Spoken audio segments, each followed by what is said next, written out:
This is an open letter from you and me together. Tomorrow's in our hands now. Find the words that matter, say them out loud. I'll make it better somehow.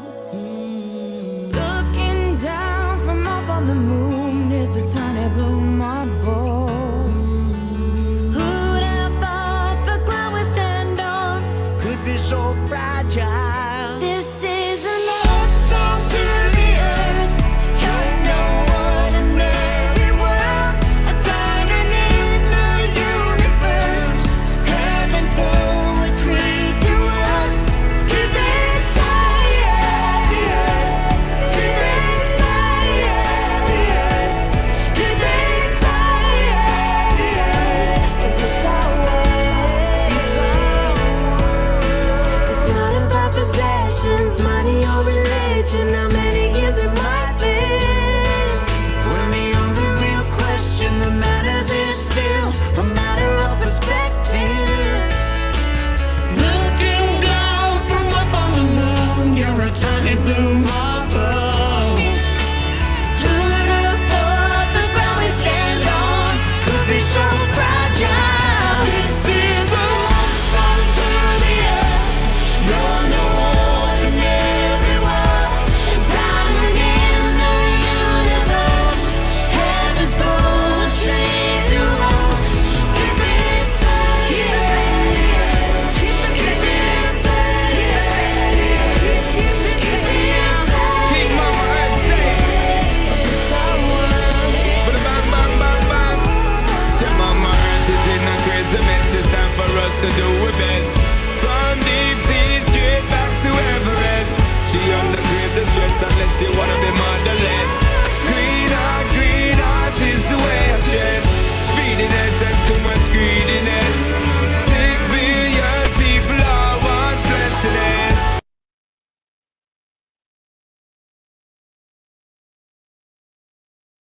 Some people think this is harmless, but if we continue, they'll only be emptiness.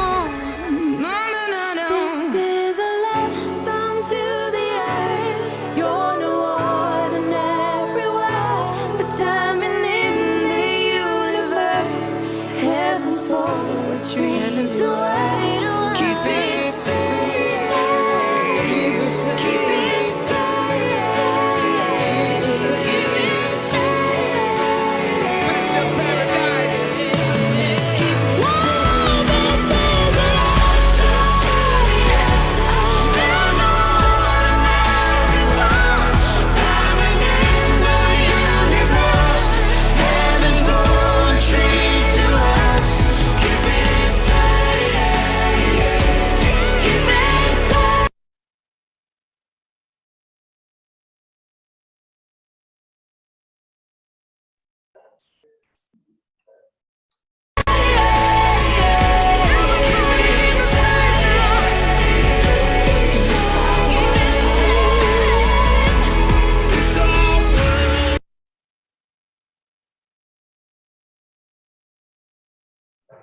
बस कुछ मत करना अभी ऐसे होगा हो गया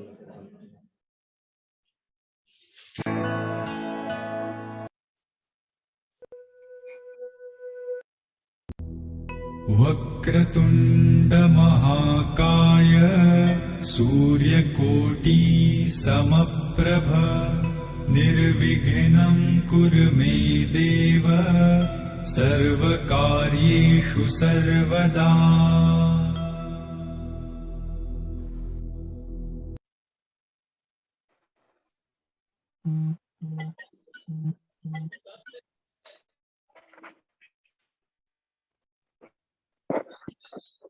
In business, the idea of measuring what you're doing, picking the measurements that count, like customer satisfaction and performance, you thrive on that, is well quoted by Bill Gates.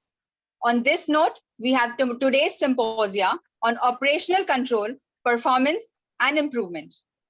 Good evening, namaste, and a very warm welcome to day 4 of Paryavartan, Earth on Fire, under the banner of Sadgun Sangh, a philanthropic initiative of Sundar Kataria Foundation and ICS. My name is Arya and I am your host for the event. Let me brief you with today's agenda. Our keynote speaker for today is Mr. KP Niyati, Founder Director, the Recycling and Environment Industry Association of India. And we have paper presentations by Professor Krishna Dave, President Pacific University Udaipur, Mr. Umed Yadav, Additional Chief Engineer NPCIL, Mr. Jaiprakash Bhatia, Vice President Vardhaman Oswal Group Ludhiana, and Mr. Girish Bide, Consultant, Trainer and Facilitator. The forum would then be open to discussions and question answers, which will be followed by a quick recap of today's session by Mr. Yogesh Chandikar.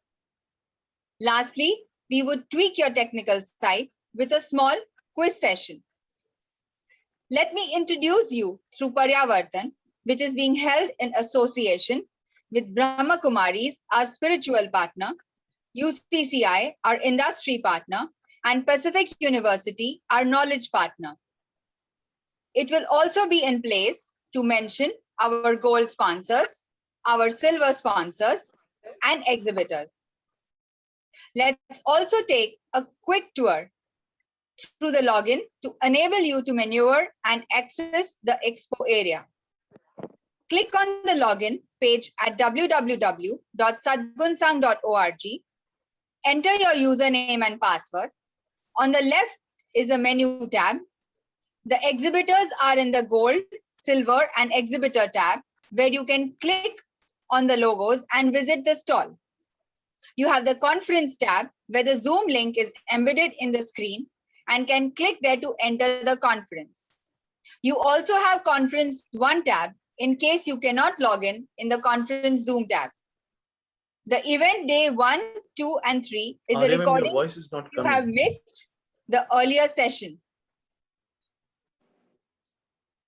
At Home tab, you can view the certificates of participation, and in the Competition tab, upload the poem, slogan, and poster. We request you to kindly visit the expo area, where our sponsors and exhibitors showcase their products and services. I am certain that you all remember about today's poster competition and have uploaded your creative piece of art. So friends, for the ones who have not yet, please upload your posters as the window is open until 8 p.m. this evening. The panel of judges will decide the best poster and the winner will be announced in tomorrow's session. I would now like to call upon Mr. Afzal Hassan, General Manager Inspection, International Certification Services, for a welcoming note and a brief synopsis of day 3. Afzal ji is BTech in Mechanical, ASNT Level 3 in Ultrasound Testing, Radiographic Testing, Magnetic Particle Testing, Penetrant Testing, and BARC RT Level 2. His specializations include non-destructive testing, quality control and quality assurance, third-party inspection, welding, and pipeline. Afzal ji has also been awarded as a Best Corporate Employee. We welcome you, sir. Yes, thank you. Thank you, sir. Yeah, I am audible. Yes, sir, we can hear you. Yeah. Good evening, ladies and gentlemen. Conference Chair Dr. Sundar Kataria, our distinguished speakers, our industry partner, our knowledge partner, our sponsors, exhibitor, delegates, and students.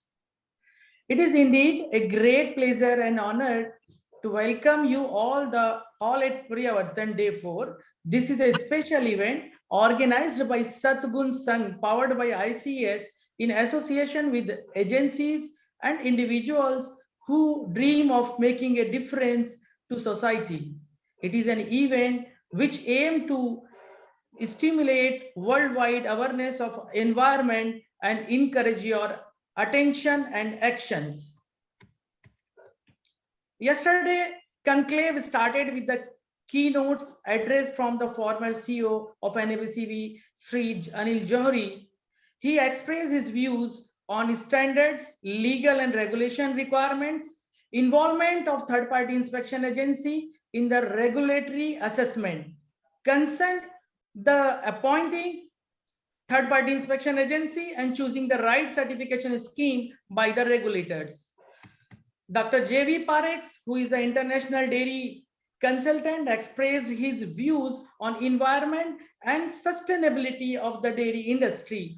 During his presentation, he enlightened us on the treatment of waste produce from the dairy, how minimize the pollution and system required to reduce the pollution in the dairy industry. Mr. Naresh Chaudhary, who is Deputy Environment Engineer from the Gujarat Pollution Control Board, shared his view on the regulation by consent mechanism. He informed us that what are the categories of industries for consent required and online system for consent application and approvals. Mr. Indu Bikram Joshi from Department of Environment, Ministry of Forest and Environment, Governments of Nepal, expressed his view on Nepal's engagement in the sanitations related ISO standards. During his presentation, he provided the detail of their pilot project for drinking water at the Mahalakshmi village, Nepal. He also explained applicable ISO standard related to drinking water and waste water services. Mr. Aditya Kumar, Managing Director from Bhimtech Environment Private Limited, shared his view on innovations of water conservation technique for industries. He informed us that how to reduce the wastewater generation and utilization of wastewater for further utilities. Zero discharge of water from the industries can be achieved. He also made aware of annual consumption and wastewater discharge by various industries in India. Let's begin day 4 with the same curiosity. Over to Arya ma'am. Thank you. Thank you so much, sir, for a very fine and a crisp synopsis. It is rightly quoted by Robert Kaplan. Process improvement programs are teaching people how to fish. Strategy maps and scorecards teach people where to fish. On this note, it is my proud privilege and honor to introduce you to our keynote speaker of the day, Mr. K.P. Niyati, Founder Director, the Recycling and Environment Industry Association of India. Mr. Niyati is postgraduate in chemical engineering from Birla Institute of Technology, Pilani, India. Mr. Niyati has over 40 years of experience in India and overseas. He started his career in National Productivity Council and was head and director in charge of Pollution Control Division. During this period, some of the key projects he undertook include heading the 8-year Indo-German project to establish industrial pollution prevention and control services at NCP, resource person for workshop organized by Asian Productivity Organization, Tokyo, USAID, GTZ Germany, World Bank, NORAD, TERI, MOEF, IITs, etc. Mr. Niyati joined Confederation of Indian Industry in 1992 and was head Environment Policy Division and Principal Advisor, CII ITC, for Sustainable Development. During this period, he provided consultancy and training in environment field. He regularly interacted with the Ministry of Environment and Forests and regulatory bodies in the country on policy matters on behalf of the Indian industry. In addition, Mr. Niyati is a member of MOEF GOI and PCB, National Steering Committee on ODS Phased Out constituted by MOF Government of India, Research Council of NERI Nagpur, various professional institutes. Mr. Niyati was CEO of Sustainable Mining Initiatives from June 2009 to April 2012. Mr. Niyati has been honored by Honorable Prime Minister of India for his contribution to the work of UN IPCC, a joint winner of Nobel Peace Prize 2007, recipient of Social Responsibility Award 2009 from American Industrial Hygiene Association, USA. It is indeed our honor to have you here, sir. We request you, sir, to enlighten us with your valuable thoughts. Please put your hands together to welcome Mr. Kataria.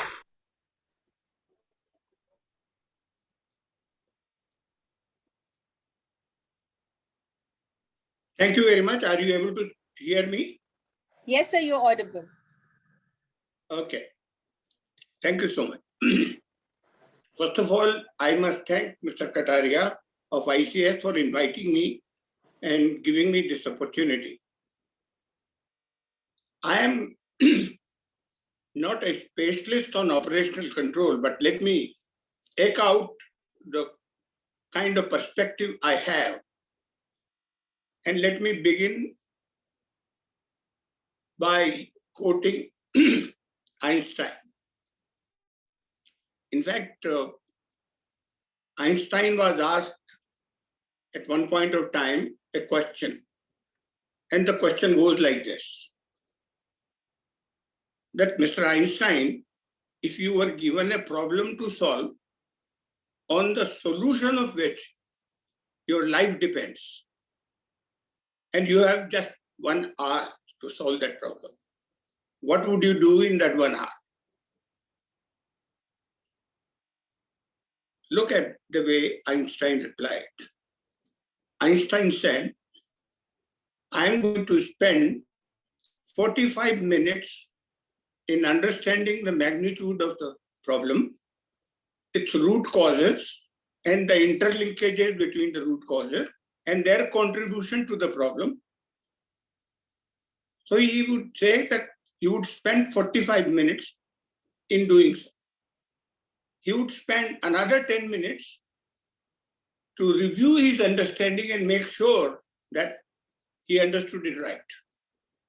And in the remaining 5 minutes, he said, I'll solve the problem. Our problem starts that we don't spend sufficient time on understanding the problem or its root causes.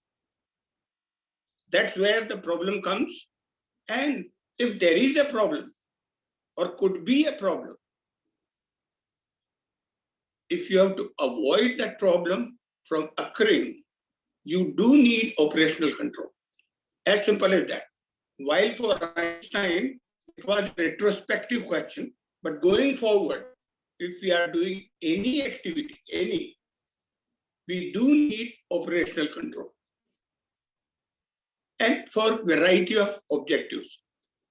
I would say for activities which could pose a risk to life or wealth creation, I think we have to give primacy to such activities while evolving operational control.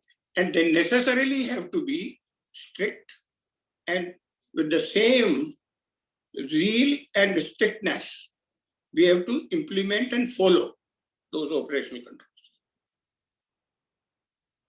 When I said wealth creating activities, I didn't mean money. Wealth is something different than money. Money, to my mind, is only a surrogate indicator of wealth, which is based on price. And price varies depending on the demand, supply, and the need of the people. So let me clarify. When I said wealth creating activities, there are only 3. Mining, manufacturing, farming, and period. That's it. All other activities, like what we do as consultants, professionals, or as policemen, government officials, we only add zeros to the riches. We don't know how to create an integer. Just the mining, manufacturing, and farming activities do. Having said that, I think environmentally it is also extremely important to understand why environmental issues crop up. And here I underline, and I strongly believe in these two basic laws of ecology. Unfortunately, they are not written in the books anywhere. The first law I say is nothing comes from nowhere. What it means is that everything that we use, consume, abuse, misuse, everything comes from somewhere. And when we discard, throw, get rid of anything, it doesn't disappear in thin air. It also goes somewhere. Now we need to understand what it is somewhere. This somewhere is nothing but the nature, the ecosystem within which we live and thrive.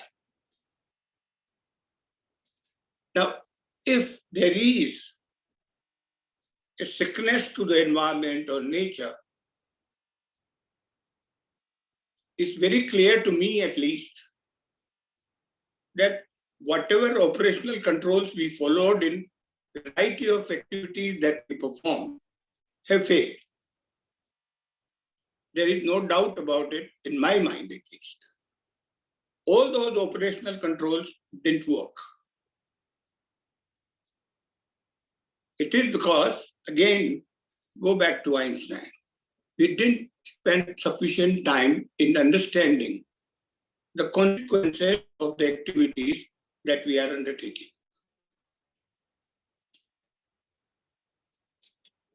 When I said about life and wealth, obviously we have to give priority to activities which saves our lives, also activities which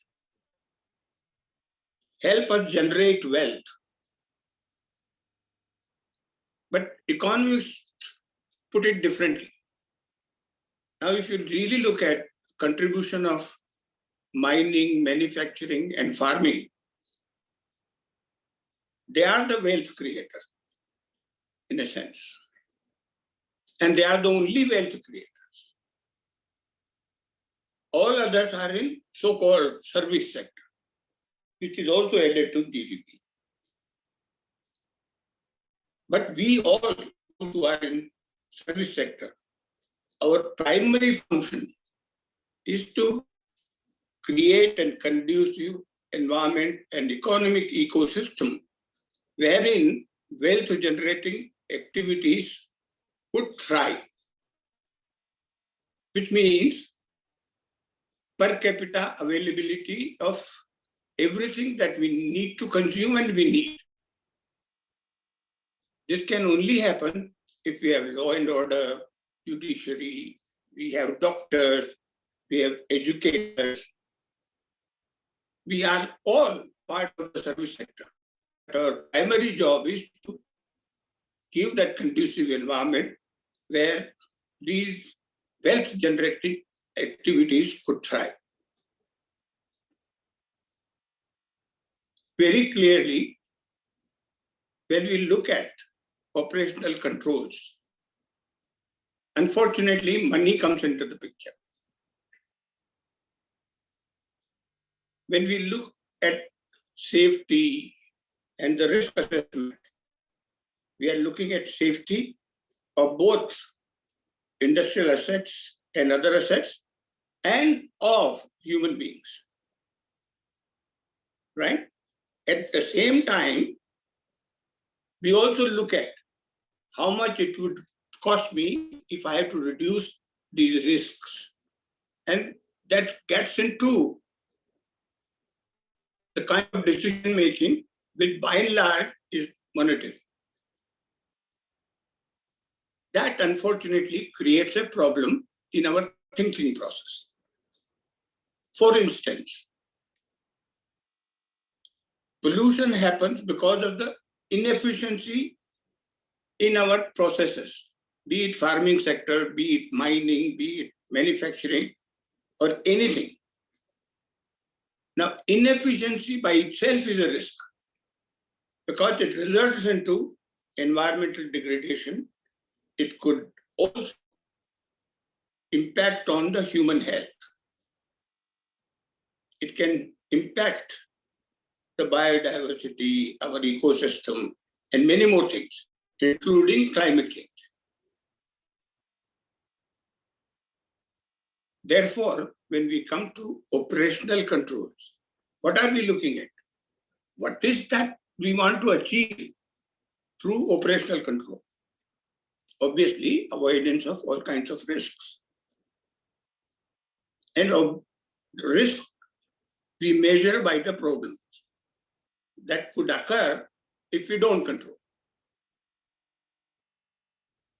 Therefore, if you even look at ISO or any of the management systems like EMS, we always do impact aspect assessment of every activity. And we do that in normal circumstances, abnormal circumstances, accidental circumstances.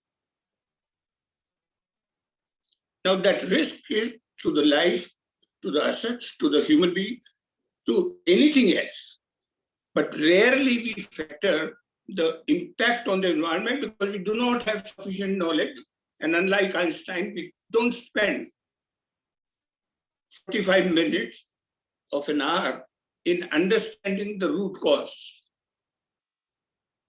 So evolving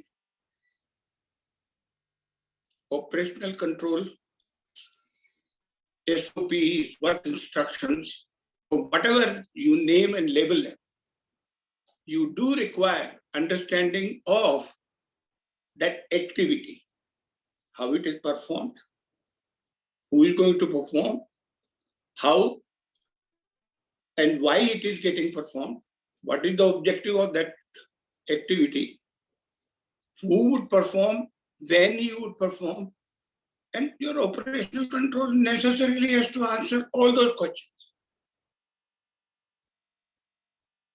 How do I evolve operational control? If I can't measure the problem, I can't write my SOP.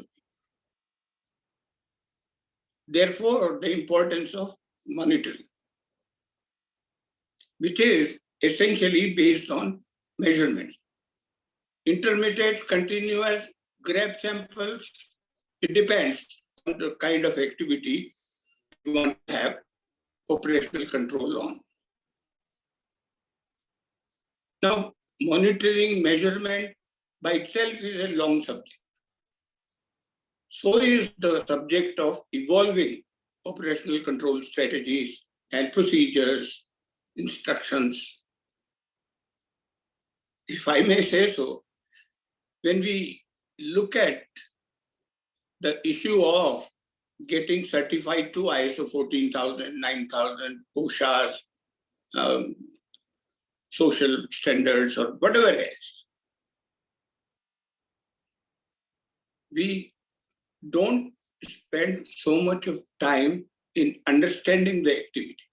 And therefore, our operational control are written, as we call them, work instructions or SOPs, merely to conform to the standard, not necessarily abating those potential risks. And that's where the problem starts with all the management systems. All.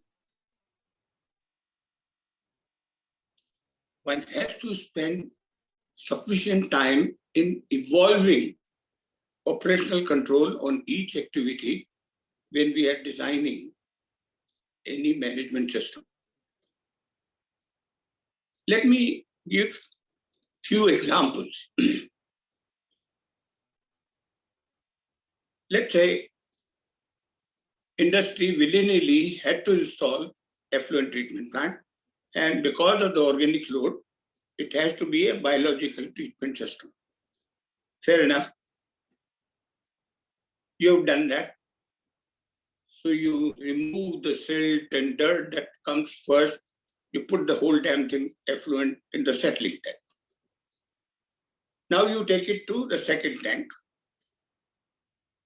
where you may add either certain chemicals, correct the pH or whatever else, and inoculate a set of bacterium which goes to the third tank, we call it aerator. Now I'm running all this. At the end of the treatment, I want to discharge my effluent conforming to the standards prescribed by regulatory bodies. This is generally I don't want to do, because I don't want to spend money on effluent treatment plant, because it doesn't give me profit. On the contrary, it depletes my profit. Therefore, if you look at your ETP, now you need operational controls. So first, look at the settling time. How much time you need to give set labels to settle, and therefore how much has to be the holding capacity based on your effluent generation, let's say per minute, per hour, whatever. All that has to be measured, monitored first before you attempt to design an effluent treatment. Plus you take a safety factor. Fair enough. So you do the settleability test. And there is a standard protocol to do this. Once you start going into aeration, many a times people have asked me a question, what should we monitor? BOD, COD, dissolved oxygen, or MLSS, MLVSS? Those who are not from the environment field, at least let me expand this. Mean liquor suspended solids is MLSS. Mean liquor volatile suspended solids is MLVSS, which is live bacterium. What would optimize my energy consumption? Is my ability to reach below the standard depends how much oxygen I'm able to provide and how many live bacteria are still there. The dead ones you have to remove anyway. So the measurement begins first. But before that, you have to have clarity in mind. What is that I would like to measure? And how would I measure it? With what degree of accuracy? All those are big questions. Likewise, if you look at manufacturing units or any of the processing units, let's look some simple examples. How paper is made. We bring wood, make chips. Now you'd ask me, any kind of wood would do? To my mind, answer is no. Because I am going to make paper, I want such wood which will give me higher yield of cellulose. As simple as that. But do we do that? All right. We take it to cooker, where caustic soda is added. And temperature is raised through steam. Why we are cooking? Because we want to make pulp out of the wood. Now, if you look at my raw material, it doesn't have pulp alone. It has many other things which I need subsequently do. Now my operational control starts on the cooker. And eventually when I empty or dump the cooker, I get so-called brown pulp or raw pulp.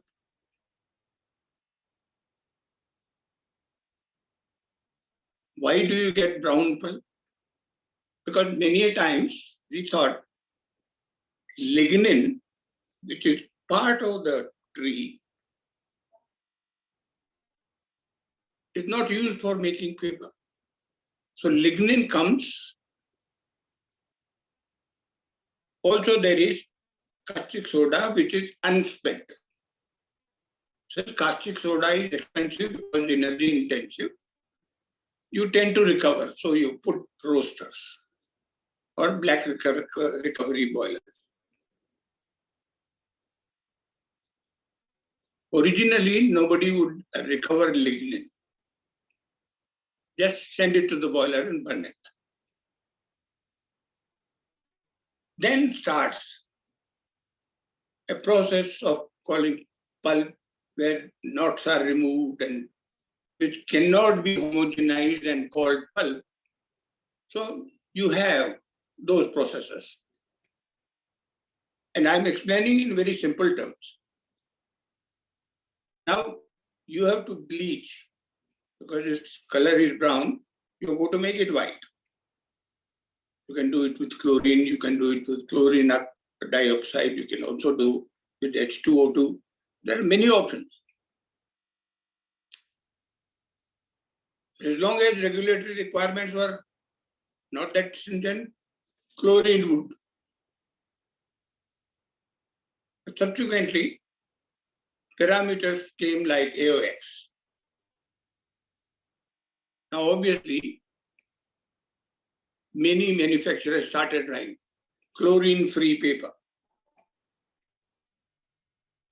In each of these steps, in fact, your operational control is dictated by regulation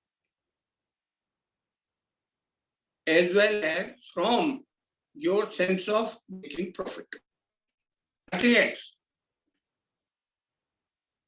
You don't bring into the equation the question of environmental issues or issues such as resource recovery of other associated useful materials.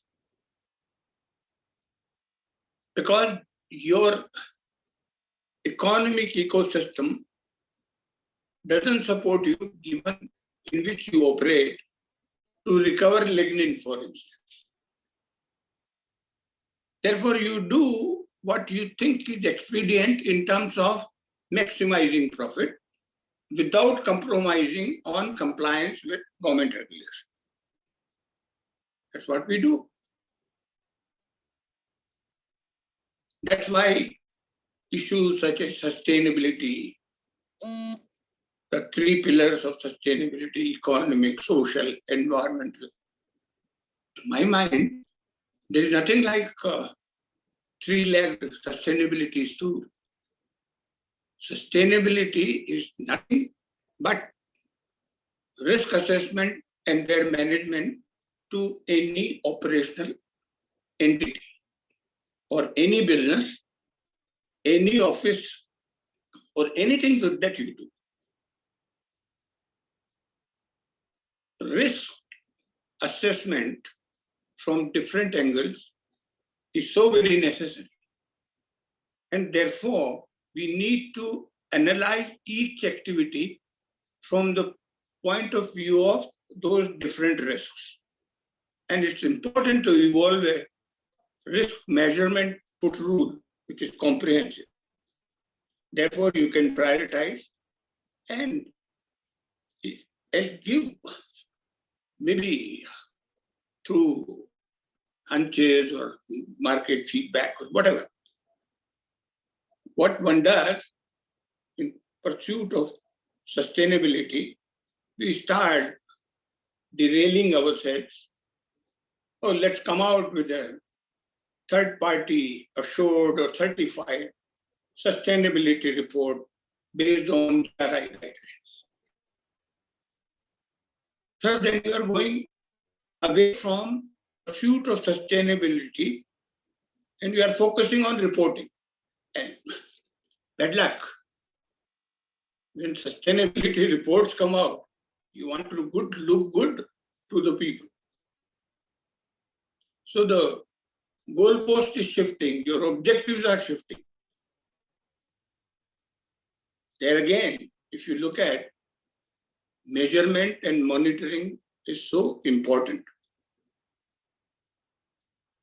Again, several tools come in the market.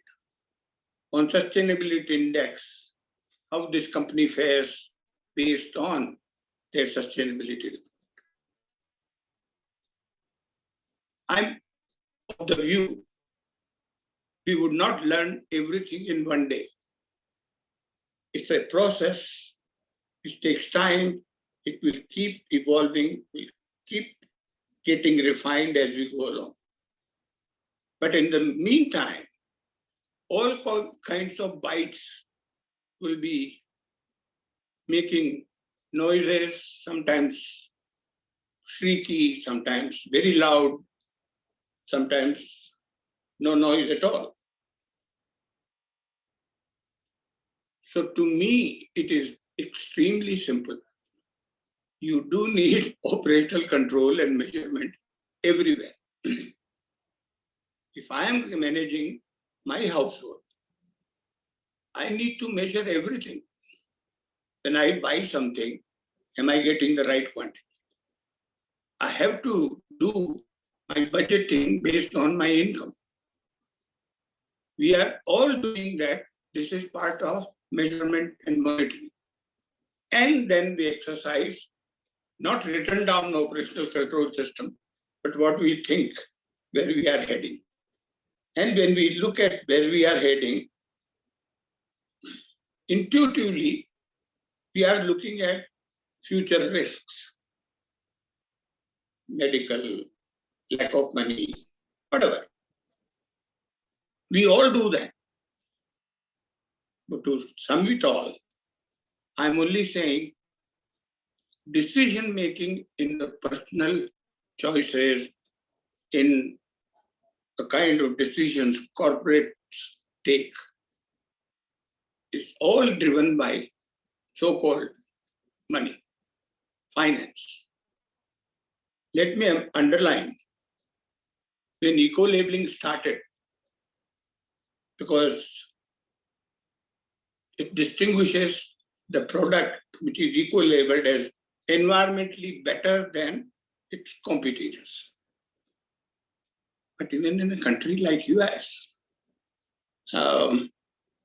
such a prosperous country, in Orange County, only 25% of the people were willing to pay 5 to 10% higher of the equivalent product if it had an eco label. It shows we are also taking decisions based on money. We want to buy the best quality branded product at lowest possible price. So does the corporate product. So does perhaps everyone, including scientists, doctors, lawyers.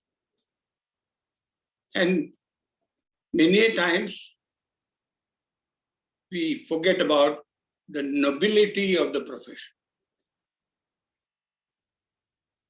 You do need operational control. That is my perspective on the subject. Let me close because I'm looking at the time. It's about 5:40. I am quoting Einstein. You can go on, sir. We'd love to hear from you, sir. No, I'm okay, but I'm only wanting to close by saying that Einstein wrote an equation of success, and we all want success, including in our operational control, risk assessments, risk avoidance, risk elimination, everywhere. We want success. So he said, as stands for success, and it is equal to X plus Y plus Z. What is this X, Y, Z? He explained. He said, X is your dedicated, focused work, which is life-saving, which is wealth-generating, or enabling these activities to keep generating wealth more and more and grow. Then he said, why? He said, if this is what you are doing, enjoy yourself, play, you've done a good thing, rejoice. Lastly, he was asked, what is this Z? He said, if you are doing focused, dedicated work, delivering good for the society, second, and you are enjoying while after doing that, you deserve it. So Z stands for keeping your mouth shut. So that's what I'm going to do right away. Thank you so much.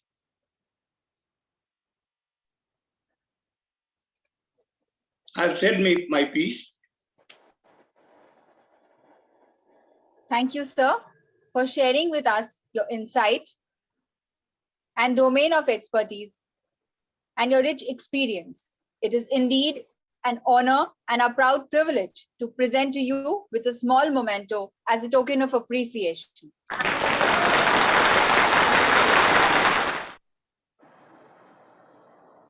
Ms. Kataria, Yes, sir. hello. Yes, sir. I may not be available after 6:15. So if there are some compelling questions, I'll be happy to take.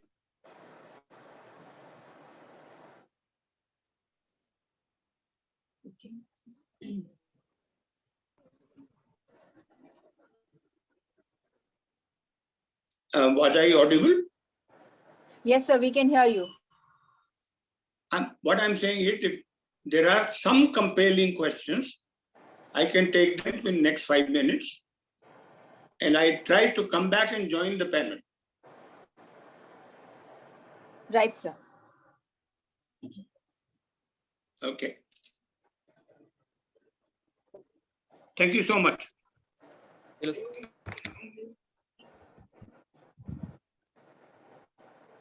Thank you, sir. Questions कुछ भी नहीं है sir. Thank you, sir.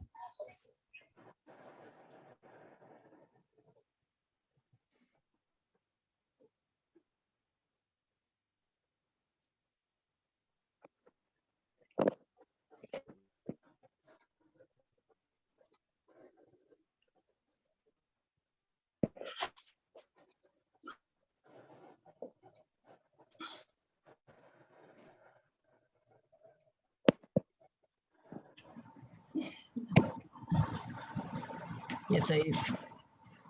If there are any questions for Nayati sir, can be please put in the chat box. So far, we haven't received any, sir. Sir, one thing.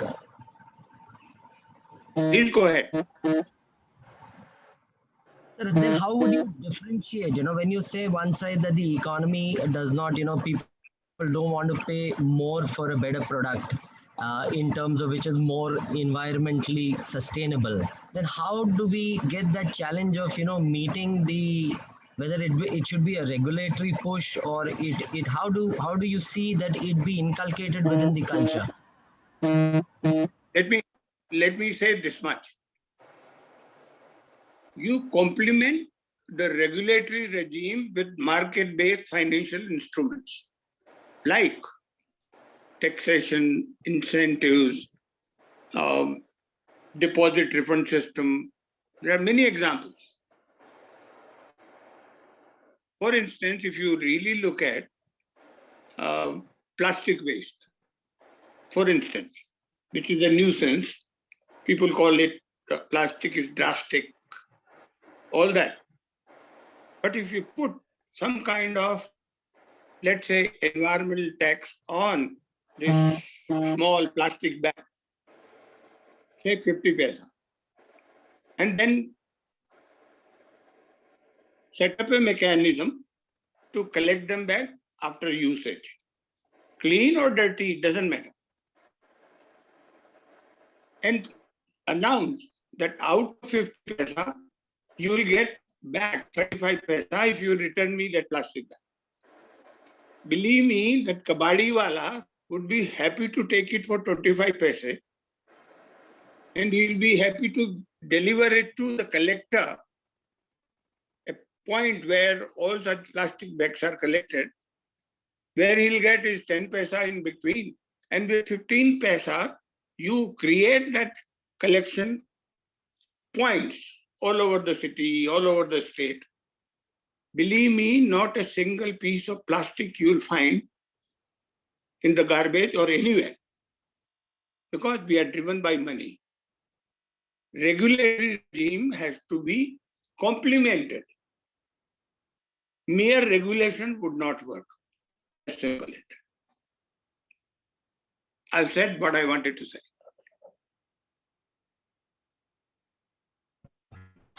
Thank you, sir. So there is Okay. another question which talks about hospital waste, and they say, why is hospital waste disposed outside? It comes from Mr. Ankit. That's exactly the point I was making. The moment you say that hospital waste has to be incinerated in situ, or it has to go to a dedicated site where such wastes are managed, it costs money, and there would be a reluctance.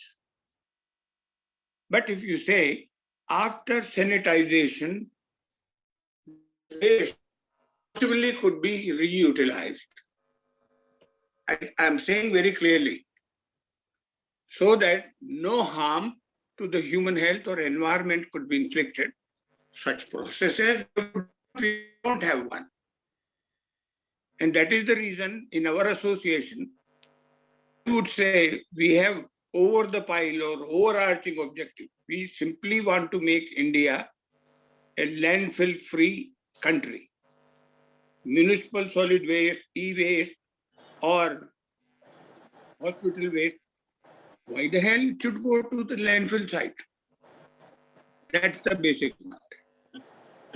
So many things would get evolved if there is enough expenditure from the government side in R&D and developing such processes which will enable them to recycle at a cost which can compete with other raw materials. And it's all possible. It's a question of, as I said, government's job is to create enabling and conducive ecosystem. Because ecosystem does not involve only economy. It's environment, social, safety, law and order. Everything is part of that enabling ecosystem. So eventually, we have to learn how do we regulate and motivate at the same time people through monetary incentives or disincentives or whatever one can think of and come out with such schemes. Yeah. Thanks a lot. Mr. Niyati sir, I would like to add further, Please.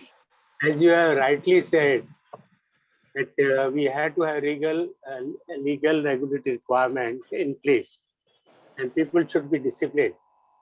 I would like to experience my experience that like these European countries, from the childhood, they are taught discipline. And their parents also committed to see that children don't litter, don't do any littering around. My experience was there when I go to Norway with my wife. We went for skiing on the mountain. The ski jump is their highest point. Their international competition takes place. And then my wife was feeling very cold. We were supposed to be cold. It was a -10 temperature. So my friend took out from his pocket few chocolate bars and handed over to us. We ate it as our culture, or whatever you call it. We ate, but the wrapper was just thrown as the Indian mentality. And my friend, I'm sorry, my weakness I'm expressing. My friend immediately came, he saw it, quietly he picked up the wrapper, put it in his pocket. What I say, this is required, which from our school itself, from the house itself, how to do the recycle, how to not to litter to things. And your suggestions were very good, that plastic, if it's taken by kabadi, you solve your 90% problem. Absolutely. But I must add and compliment what you just said. My one-liner would be that in our education system, there also has to be operational control now. That's true. See, if you don't think of doing it, sorry, if you don't think it should happen, it will never happen. The limited point I'm trying to make, just as you expect operational control, measurement, monitoring in corporate world, why not in education system, sir? And this operational control, one of the objectives could be that any activity a student does, please don't harm the environment. No, it has to be taught. They have to be asked to practice. Your suggestion is well taken, sir. Well taken. Thanks a lot. Thank you, sir. Thank you for your valuable insights. Further, more questions, we would, if they come in the roundtable discussion, we shall mail them to you. Okay. Thank you. Thank you. It was a great opportunity. Thank you, sir. It is rightly stated by Lady Bird Johnson, the environment is where we all meet, where we all have a mutual interest. It is one thing all of us share. It is now our pleasure to introduce Professor Krishnakant Dave, President, Pacific University of Higher Education and Research University, Udaipur. It is also our knowledge partner for this event. We would be requesting Professor Dave to broaden our perspective on productivity with environment sustainability. Daveji's specialization include international finance, security analysis and portfolio management, and research methodology. Daveji's list of award has been endless, right from the best employee to the best director award, and also to inventing one model, KSHN model, which is accurately predicted the nitty-gritty opening copyright with Government of India. Daveji has also presented large number of national and international research papers and also organized n number of national and international conferences. Please put your hands together to welcome Professor Krishnakant Dave. We welcome you, sir, and request you to give us your valuable expertise. Thank you, Aryaji. Thank you very much.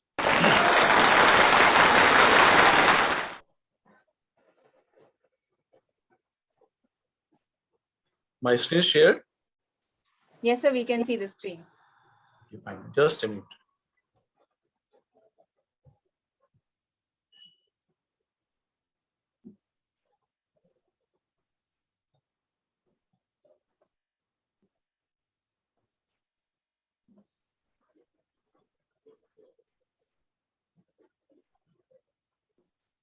Okay, fine.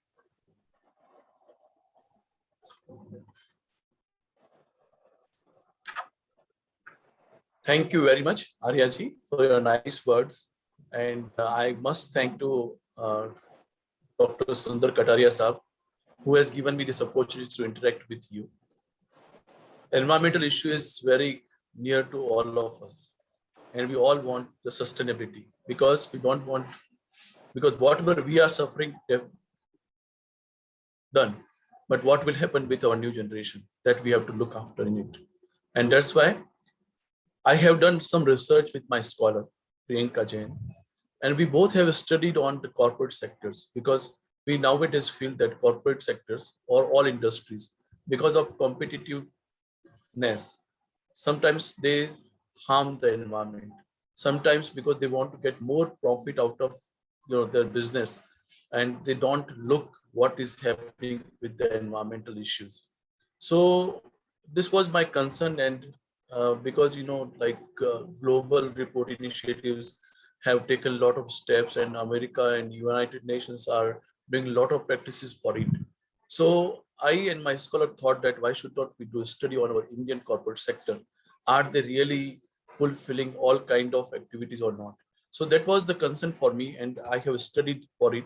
And just I want to go through all research part, but I would like to explain for layman people that what is basically what is the environmental accounting, and what is the reporting, and how the corporate reports, and how I analyzed all the things. So just I would like to elaborate the terminology related with my research work, and then I will come on my research part, what I have studied on the corporate sector. I must thank to the Nyati sir also, because he has given a good guidelines that first we have to realize our own duties, that how to save our environment. And I fully agree with him. But it is again a responsibility of the corporate sectors. Are they really doing their duties, or are they rightly performing their activities or not, which I elaborated in this presentation. In today's era, you will find that globalization, rapid industrialization development are going on. And in this rapid development, you will find that environment has become a crucial factor in today's ecological, social, and environmental setups. As a result, the business organizations are responsible for ensuring a sustainable environment, as their activities exert degradation over environmental structures.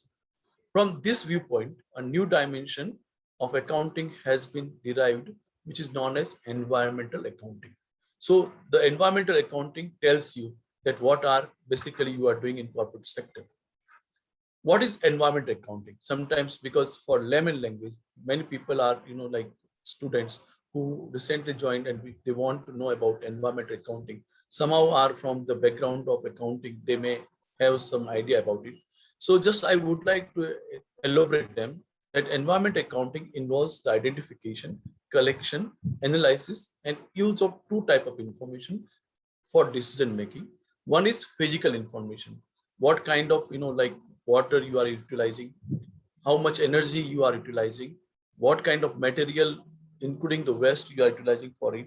So this kind of physical information is accounted for. And in the second term, what is known as monetary information. On environmental related cost, you will find that earnings and savings, like suppose if you are putting effluent treatment plant, what cost it incurs. Suppose you are harming to the environment, what liabilities you are putting on land. So these kind of things, accounted for in monetary terms. And environmental accounting provides a common framework for the organization to identify and account for past, present, and future environmental costs to support managerial decision making, control, and public disclosure. Earlier, we were talking about how to control. So accounting, this financial account, this environmental accounting will tell you that how control measures will be effective, what are the benchmark are mitigating or not. These all issues will be elaborated in this section. What are the benefits of environment accounting? So developing of environmental performance measures, evaluation indicators, and benchmarking. Suppose there are standards, and if you are doing beyond the standards, again, an alarming situation is there. So you have to perform and measure. It will give you the environmental accounting will reflect itself that, you can measure that how much harm you are putting in the environment. What kind of measures you will put so that, harm can be eliminated. This calculating cost and saving of the environment projects, it ensuring that environment performance management systems are integrated into the business management system. Suppose you are deciding whatever you are making strategies for your competitors.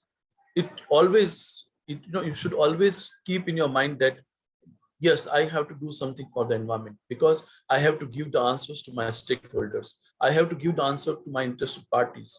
If this kind of activities there in your mind, then this environmental accounting will give you the guidelines. Incorporating environmental consideration into the capital budgeting decision. If suppose if you are putting any plant or anything else, you always, like if environment account, you have, like answer about your environmental accounting, you can consider in the capital budgeting also. Setting quantified performing targets, external environment or sustainable reporting you will generate out of your and from the environment accounting. Cleaner production and eco design projects you may design. So these are the benefits of environmental accounting. Now from the environment accounting, you may create, or like nowadays, corporate environment reporting is mandatory by our regulatory bodies or by other peoples. So if it refers to disclosure of information about company's interaction with the society and also involves public disclosure of information about the organization, information performance, including its impact on the environment, its performance in managing those impacts, and its contribution to ecological sustainable development. And it is mandatory. If suppose you are reporting and you are mentioning each and everything, it means you are doing right thing for your nation. What are the type of environmental reportings? There are, we can say that, they are forced that you involuntary media exposures are forced to provide reports. Green group activisms are there. They are forced to, to report whatever you are doing in your industry. You have to show to them. Mandatory SEBI guidelines are there. As per SEBI guidelines, you have to disclose in annual report what you are doing for the industry, what you are doing for the environment. Companies Act, accounting standards are there, and disclosure required by the banks. This is voluntarily. Customers and public environment reports, they ask you that what kind of activities you are doing for, like how much harms you are creating for the environment. What are the importance of the corporate environment reporting? It empowers the people, the information they need to hold corporation accountable and invites stakeholders more fully into the process of corporate goal setting.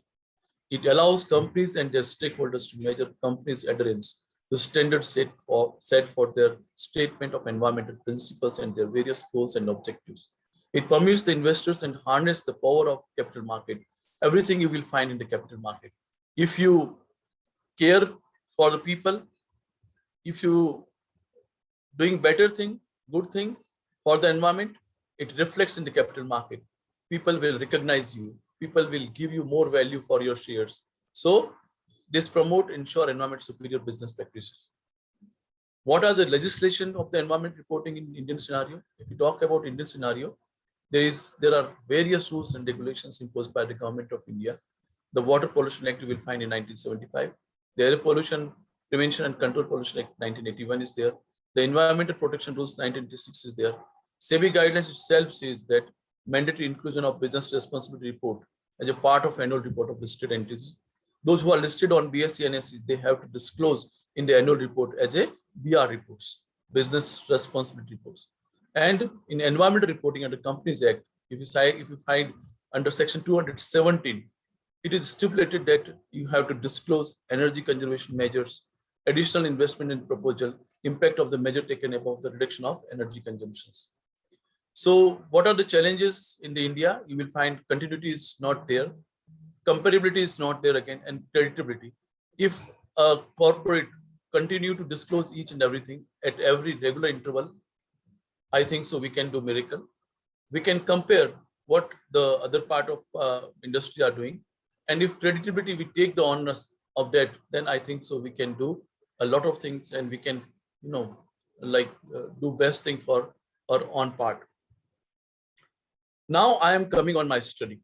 This is somehow like what is the importance of corporate accounting, environment accounting, what is the importance of reporting, why it is necessary, and how much companies are doing or not. That came in my mind, and I decided that I should do a study on this. So I have taken some objective. The objective was that how much corporates, how many companies are really aware about environmental accounting. That was my issue. I want to find out that, like the methods and disclosing pattern, what kind of methods and disclosing patterns of environmental accounting of top leading companies, BSE or NS listed companies, how strategically they are managing their issues, to analyze the importance of environmental accounting in perspective of Indian concern. And I want to create a sustainable model for maintenance of business and environmental, so that these may go together for betterment of the society. These were the objective. And basically, I want to know that, how many times people are disclosing all environmental issues in their report. And that's why that objective has taken into consideration. And I have done real study on secondary data. On the basis of this study, I have concluded, it has concluded that all BSc and NSC companies have made the following disclosure in general on accounting, on environmental accounting and reporting. On environment, they have disclosed relating to the environment pollution, it control, statement indicating that companies' operations are non-polluting or that they are in compliance with pollution laws or regulation, conservation of natural resources, efficiently using of material resources, etc. Are they disclosing? Yes, they are disclosing. Energy, yes. How much disclosure relating to conservation of energy in the conduct of business operation, utilizing waste material, using energy more efficiently, disclosure of energy saving and companies' energy policies, reduction in energy consumption, etc. Research and development, are they doing research and development? Are they educating the people or not? Employees' health and safety, what kind of health measures they are putting for the employees? Are they doing any physical or mental health kind of things in their companies? They are complying with health or safety. They are all disclosing in their reports that is observed in the annual report. The community involvement in include disclosure relating to donation of the cash, product or employee services to support establishment community activities, even the organization, education and arts, sponsoring public health projects or not. These are the community involvement is there or not. Product, what kind of products they are manufacturing, all the information related to that product, packaging, product development, product safety, product quality are disclosing in they are disclosing in the report. Litigations are disclosing in the reports. Environmental policies include disclosure relating to environmental policies and sustainability issues, receiving an award related to the company's environment programs, actual and future environmental policies. These all are, they are disclosing in the report that I observed from the annual reports. Now, the real hypothesis, what I have prepared and how I analyze the data. In the sampling, I have taken nearby, that was fully secondary data and based on annual reports. The sample size was 50 of all listed companies of BSE and SE. And the segment which I have divided, namely automobile, banking and finance, cement and cement products, FMCG, infrastructure, metal products and mining, pharma refineries, information technology, and textile industries were selected. Study period for 2 years I have taken. These are the scoring items. What I did that, those who are fully disclosing related to environmental activities, related to energy, related to research and development, related to employees' health and safety, community development, involvement, products and services, litigations, environmental policies, I have given them 1. Those who are not disclosing, we put them 0 mark. So 1 and 0, we have waited for disclosing and not disclosing. Okay. So we have taken like 50 companies from automobile sectors. You will find Bajaj Auto Limited, Hero Motocorp Limited, Exide Industries Limited, Autolite Limited, Kinetic Energy we have taken. From banking and finance sectors, we have taken 5 banks, State Bank of India, ICICI Bank, IDBI Bank, Punjab National Bank, Bank of Baroda. And cement से हम लोगों ने Mangalam Cement, Ultratech Cement, Prism Cement, Bila Corporation, JK Cement, FMCG से Dabur India, Marico, Godrej Consumer, Future Group, Nestle. Infrastructure, we talk about Adani Port, NBCC India Limited, Dawson Turbo, JP's Infra Limited, Reliance Industries Limited. From metal and so Tata Steel, Jindal Steel, SAIL, Bharat Forge, Indian Metals.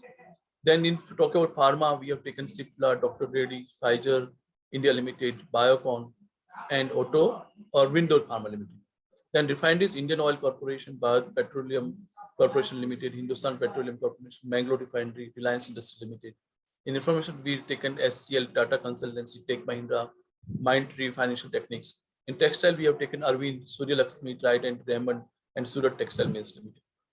So what, like in environment, what kind of, we have taken the themes that environmental pollution they are disclosing or not. Pollution control in the conduct of business operation, capital operating and research and development expenditure, they are showing it not. Statement indicating the companies operating are non-polluting or that they are in compliance with pollution laws or regulation not. Conservation of natural resources, recycling glasses, metal, oil, water, paper, using recycled material or not. Efficiently using material resources in the manufacturing process. A statement indicating that pollution from operation has been or will be reduced or not. Prevention of repair damage environment resulting from processing natural resources that they are disclosing or not. General environment consideration statement of the company's business operation. Pollution pertaining to noise, air, water, and visual quality. In category 2, we have taken evidence-based, quantitative and qualitative. When quantitative, you find financial figure are they disclosing or not. In qualitative, we will find that through charts and tables, how much they are explaining. Are they taking both like qualitative or quantitative informations? In location, where they are disclosing, on what page, like in financial statement, they are disclosing. In directors' reports, they are disclosing. In annexes, they have added. In other business sustainability reports or sustainability reports, they have shown. So we have taken all together these themes. Time, they are showing in this is present statement referring to present event or not. In future, what like they will take measures. In the past, statement referring to past event or situations. So in all 4 categories, we have taken a lot of points. Almost 73 points we have covered, and out of 73, we scored that like through annual report, we find that if we talk about Bajaj Auto Limited, they disclose 45 points out of 73. So altogether, we have taken 4 themes, and in 4 themes, we found that out of 73 score was 100%, and out of 73 disclosure, how many companies are fulfilling this criteria. So if we talk about Bajaj Auto Limited, they have shown 45, it means 62% they are disclosing. Hero Motor Corp Limited, they are disclosing 68%, approx 67. Exide Industries, Autolite, Kinetic Energy, you will see these figures are in front of you. So overall, if you talk about automobile industry, the average was 44.38. Same way, if you talk about banking and finance, the State Bank of India and the State Bank Bikaner and Jaipur, they are disclosing like 53. IDBI Bank disclosing 53.42 highest. If we talk about cement industry, the highest disclosure was done by Ultratech Cement, 82.19%, and the second was nearby Prism Cement, and then you will find Birla Corporation also disclosing nearby 57.53. JK Cement also disclosing that same kind of information to the public or shareholders in the form of this.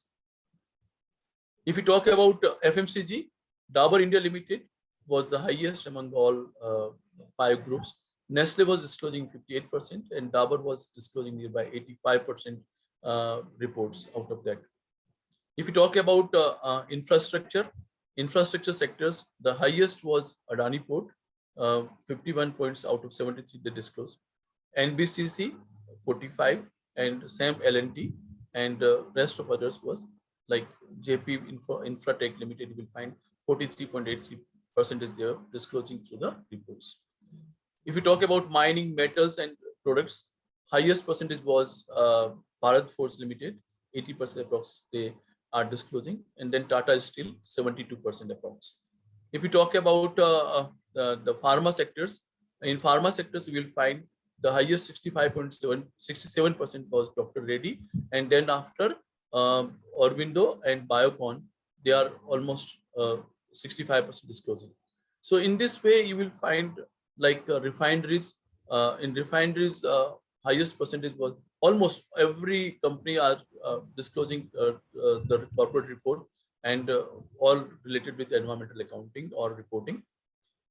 In the information technology, 52.32 average was there, and 63.01 disclosed by TCS. And textile, you will find Urban Limited, majorly 76.71% disclosed, and then later on you will find all companies are disclosing in this way. So what I have compared, like I have taken the company's profit, like the disclosure part is there, and the second part is there about the performance of the company. Suppose if we talk about return on total assets, So we have taken return, it means profit before interest and tax, EBIT, and return on the total assets. So what was my hypothesis was that is this significant? Is there any significant relationship between company's operating performance and environmental disclosure made by the company? Those who are disclosing high, it means their return was high. And it was, like I don't think so. Niyati Sab was, I maybe contradict with him, because it shows the positive relationship. Those companies who are disclosing their environmental reporting in a better way, they are getting more profit. Their return on asset was higher. Then, their second hypothesis was, is there any significant relationship between financial leverage of the company and environmental disclosure made by the company? That was not established any kind of relation, and no relationship was established. It means there was no relation. Whatever the company wants to borrow, it does not make any disclosure related with environmental. There is no significant relationship between the company's size and environmental disclosure. Turnover wise, if we see, yes, there was a positive 0.52 correlation was established. Those who are disclosing, the turnover was higher, and it was a positive relationship. And again, the last one is there is significant relationship between company's profitability and environmental disclosure made by the company. So profitability, again, it was 0.63 correlation was existed and having a positive correlation, and null hypothesis rejected, and there is a significant relationship established in this report. So this is my finding. It reveals that corporate governance standards is maturing in India. Amendments to laws and changes in regulatory mechanisms are creating pressures on entities to respond and to communicate their sustainability concern. With globalization, Indian companies are increasingly realizing that they have much to lose by not following environmental reporting. It means they have to follow environmental reporting. Environmental reporting is therefore a vital step of managing change toward a sustainable global economy. Once that combines long-term profitability with the environmental care and social justice, my suggestions to the government is that we have compulsory, like annual reports. They have to disclose everything through the annual report, and most organizations hardly report their environmental activities in their report. Government agencies should give tax credit to organization that will earlier Natisab also have suggested, and corporate organization on their part should ensure that they comply with the environmental laws of the nation, as it will go a long way in enhancing their performance. I have just created one model. We have to identify, define, specify, and development, and we have measure and then reporting. This is, like out of study, I have designed this model. How first we have to identify what kind of waste we are generating. Then we have to define that what will be the impact of that. Then environmental target to be achieved. And then, we have to develop some kind of indicators. Are we matching our benchmark or not? And then we have to measure like what kind of losses we are creating. And then we have to report in a very integrated way that yes, we have done this kind of activities, and that will be the impact on the environment. So this is the model, because there is a time limit, so I will not take much more time.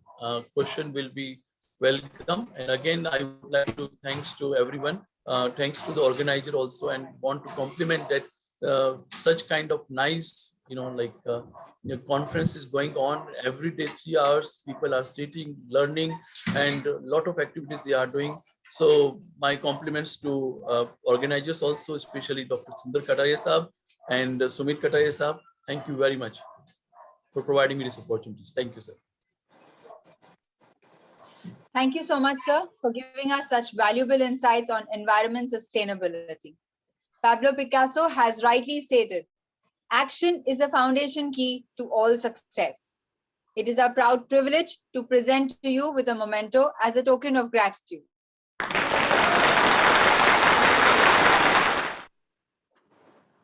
Thank you, sir. Thank you very much. Thank you. It is also rightly quoted, you can't manage what you don't measure. I would now like to invite Mr. Umaid Yadav, Additional Chief Engineer, NPCIL, to share his insights from nuclear power in the cause of sustainable planet. Yadavji is BTech ENC, MTech CS, and PGDIM by qualification. His area of specialization include radiology protection, emergency preparedness, training, communications, capacity building, and much more. Yadavji's achievements include certification from World Association of Nuclear Operators, Atlanta Center, USA. He has represented country at international forums, that is WANO and IEAE. He has also received several performance awards like Hindi Sevi Sanman, BIS Certified Auditor, and have over 14 publications to credit. We welcome you, sir, and request you to enlighten us with the talk of today.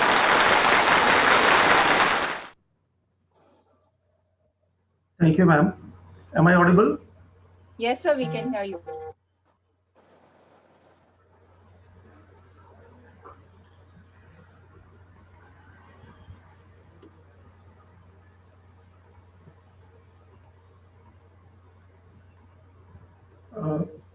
Is my screen visible? Yes, sir, we can see the screen. Okay. Thank you very much, ma'am. Good evening, everyone. Hope all are doing fine in these testing times. First of all, let me thank the organizers and especially Shri Sudesh Sharma ji for giving me this opportunity to share my views on the topic of sustainability in conjunction with nuclear power. I'll be briefly touching on the concept of sustainability, SDGs, and move on to the energy aspects, in particular electricity status in the country and the world. My slight emphasis will be on nuclear power as a sustainable, clean and green energy source, and I will be completing my presentation with a way forward. So let's begin. Sustainable development has got many definitions.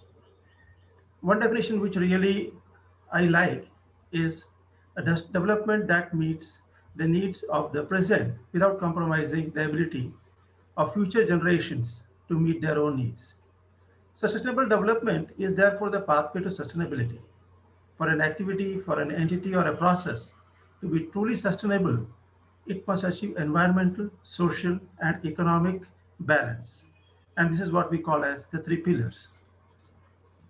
In 2015, the 193 odd member states of the United Nations, they adopted 2030 Agenda for Sustainable Development by formulating these 17 SDGs, which are to be used as a guide and for gauging the progress. My previous speakers the other day, they have covered these SDGs and sustainable development concept in detail. So I will be just keeping myself short. Now these 17 SDGs, all of them are equally important. They have got their own significance. And these are all are connected. I'll be just focusing on SDG 7, which is ensuring access to affordable, reliable, sustainable, and modern energy for all. This SDG 7 basically is central to enabling progress across the full range of SDGs. A sustainable supply of energy is a must. It must be affordable, reliable, and clean. That's why SDG 7 is key to all SDGs.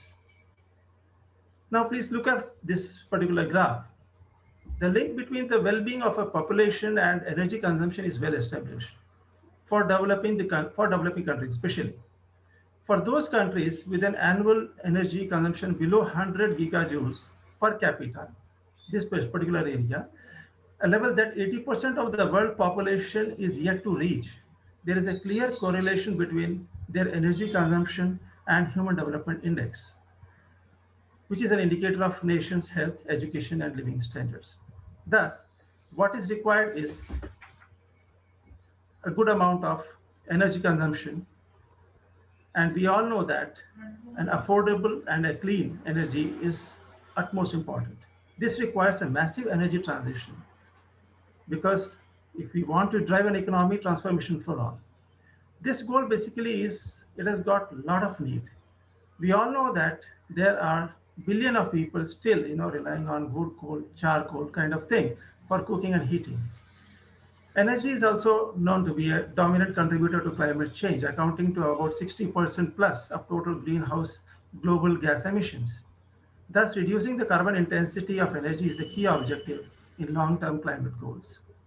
If we look at the energy scenario of India, we have got around 2.4% of world surface area, but we support 17.5% of the world population. A large population is poor.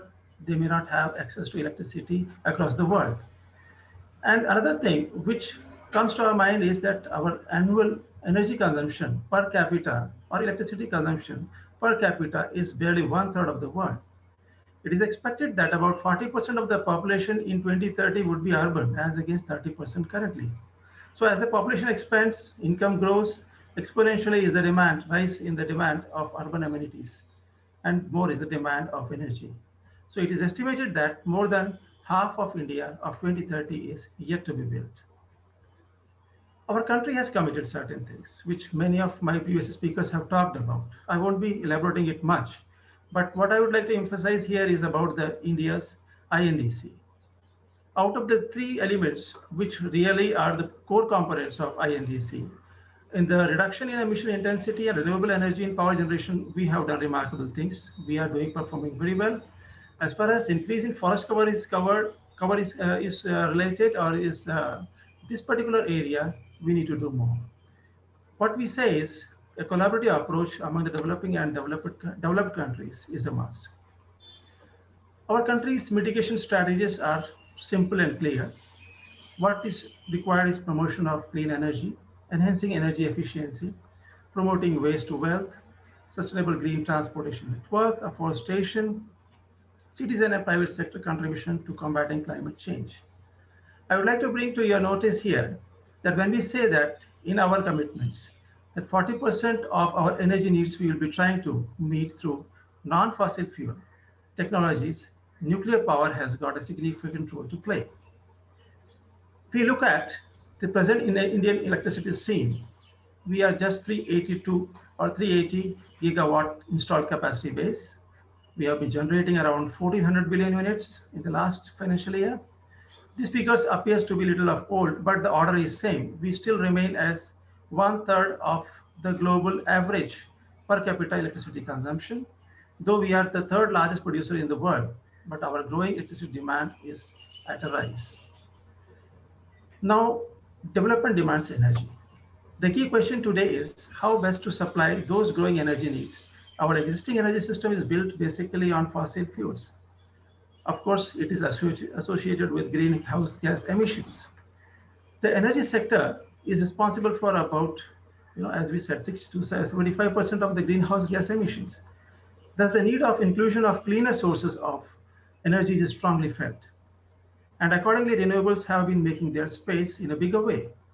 Nuclear, being a clean and green source, is also a promising candidate of energy in the mid-term as well as in the long term. If we see here, nuclear basically is almost at par with wind, and of course, of the same order as other renewable sources of electricity generation, as far as life cycle emissions of electricity generation technology is concerned. Now let's talk a little about the nuclear power scenario. What the scenario says: we are number 2 in under construction nuclear power plants in the world. Presently at 9. Among this 9, one of our unit, Kagrapara Unit 3, which is an indigenous 700 megawatt first of a kind nuclear power advanced reactor, has been connected to grid and is likely to be commercialized very soon. We have operational 22 reactors, around 7 gigawatt,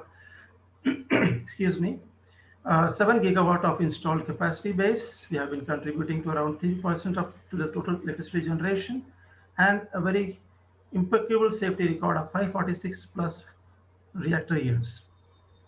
There is a plan to increase this capacity base to around 22.5 gigawatt by the year 2031, and we are increasing this installed base with the help of foreign collaborations and primarily through indigenous means. This is our 3-stage nuclear power program. This program, if you see at the picture, it shows itself that it's sustainable. There are 3 stages. We have matured and mastered the first stage. The output of the first stage becomes input to the second stage, which is the breeding stage. This stage again breeds more of fuel, and then it feeds the third stage. This complete setup itself says that sustenance is the key. We are also going for additionalities to increase our nuclear installed capacity base of the country. Now, nuclear power has got certain merits. It has got a huge potential. It is a base load, 24/7 source of electricity generation. Long-term base load requirement can be met through this, and it supports sustainable development and long-term energy security of the country. It's a safe, clean, and environmentally benign power. The life cycle mean greenhouse gas emissions we have just seen are comparable to renewables and hydro. In the year 2019, across the globe, around 2,300 million tons of greenhouse gases emissions were avoided by generation of electricity through nuclear means. If you see this graph, in the green area graph, we can see that this is the amount of carbon dioxide which got avoided just by generation of electricity through nuclear power in our country. So the merit continues. Our nuclear power reactors, they are operating at high availability factors.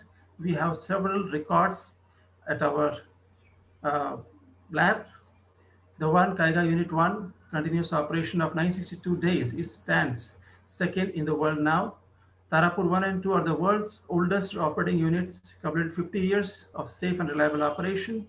More than 37 times Indian nuclear power plants they have run continuously for a year, and out of this, 4 times the continuous run exceeded 2-year continuous operation. The land requirement is also among the lowest per megawatt. But then all this is not without challenges. The main challenges, if I have to categorize, is disproportionate public fear. People fear about nuclear safety. They fear about radiation. There is a fear associated with a livelihood. Once there may be a fear of displacement, but then we have got solution. We are going ahead with innovative and enhanced outreach and CSR programs, which I'll be talking in the following slides. Then there is a apprehension on radioactive waste management, though it is very low in volume, but we have technology and provisions in place. The capital needs of nuclear power plants is definitely higher, but then in longer terms, because of the low fuel cost component, the tariffs are right now they're competitive, but in long term they are bound to be lesser. And there is provision in place to meet the capital needs. The challenges in land acquisition for new sites is no new. It's basically for not only nuclear industry, for any industry nowadays. And so engagement with stakeholder is a solution. Efforts are ongoing to address these challenges. As I said, this public apprehensions related to the safety and radiation associated with nuclear power are really in minds of the people. NPCIL, apart from DA units, we have formulated a structured framework adopting multi-pronged approach so that credible information is delivered to the stakeholders. In the year 2019-20, that is pre-COVID, we could reach out to around 59 lakh people in a year. And this is excluding the contribution made by other units of DA. We adopted multifaceted public outreach program embracing spirit of openness and transparency.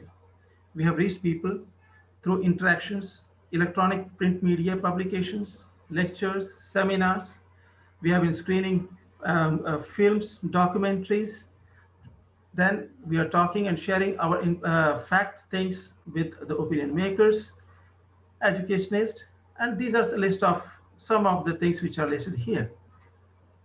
We have developed capacities for information sharing in the form of permanent exhibitions, Hall of Nuclear Power at Delhi, Mumbai, and Chennai. Whenever time permits, please do visit these. These are very informative, lively kind of centers wherein you will get all information related to nuclear and its associated aspects.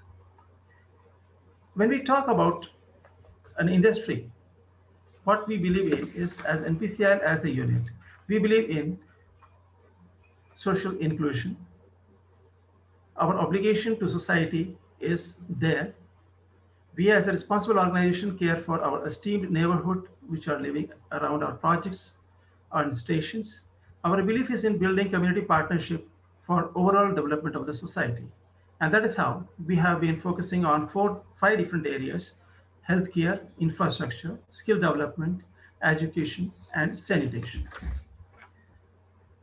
When we talk about nuclear environment pollution or kind of that kind of apprehension do arise. We have instituted a voluntary environment stewardship program.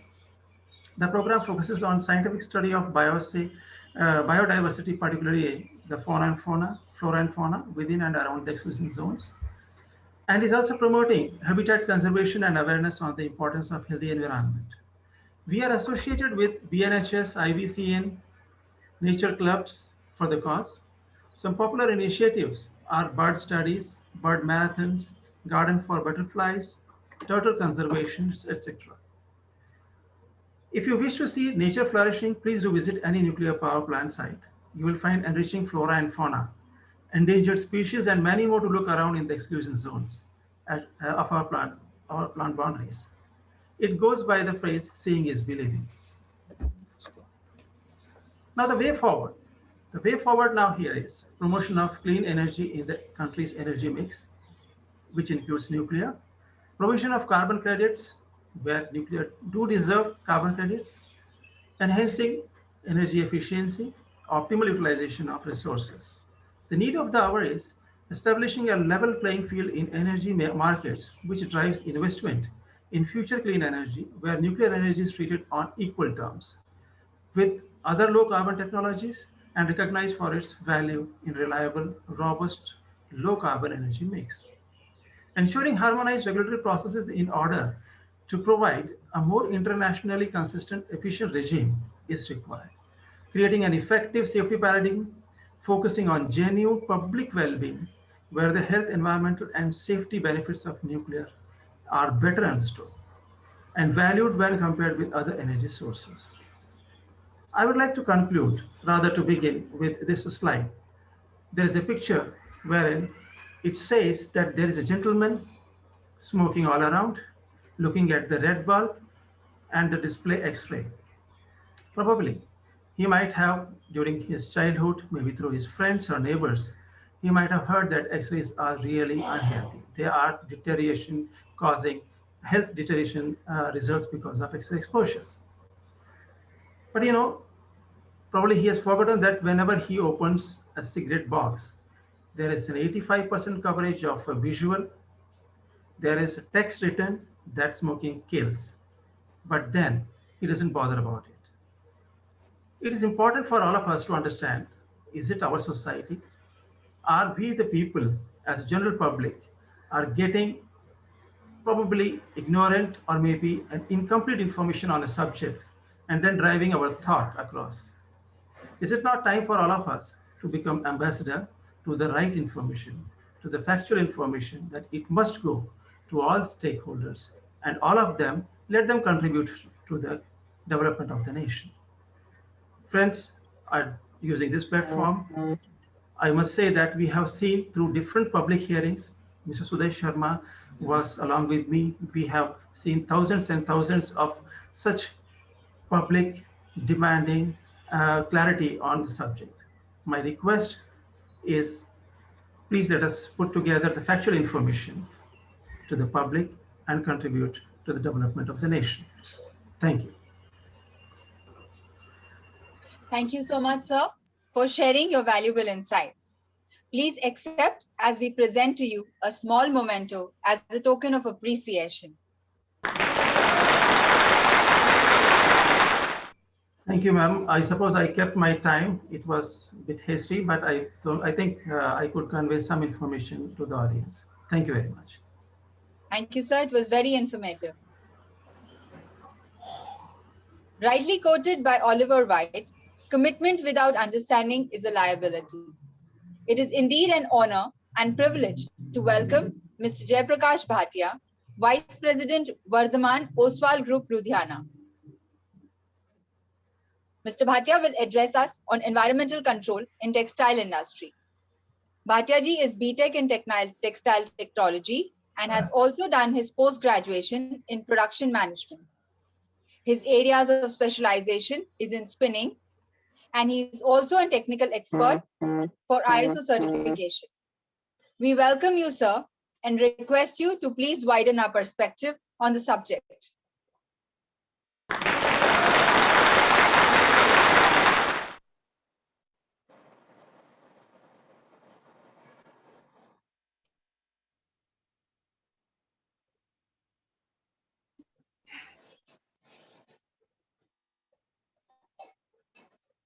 Hello, I am visible. Yes, sir. Thank you very much. Thank you very much. First of all, good evening to all, and I welcome all presents directly and indirectly in this seminar.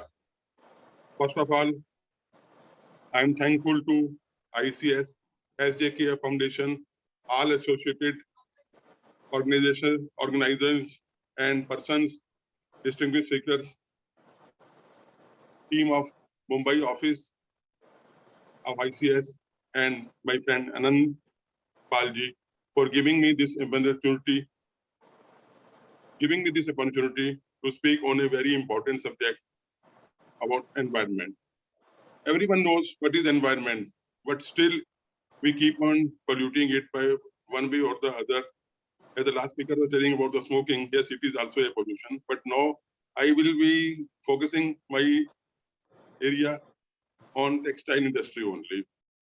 Now, textile industry, roti, kapda aur makan, is one of the three basic requirements of living human. But as I say, roti, kapda aur makan is for living. But for the survival, the most important thing is environment, healthy environment, hygienic environment. Without this, you can't survive. So, first of all, I will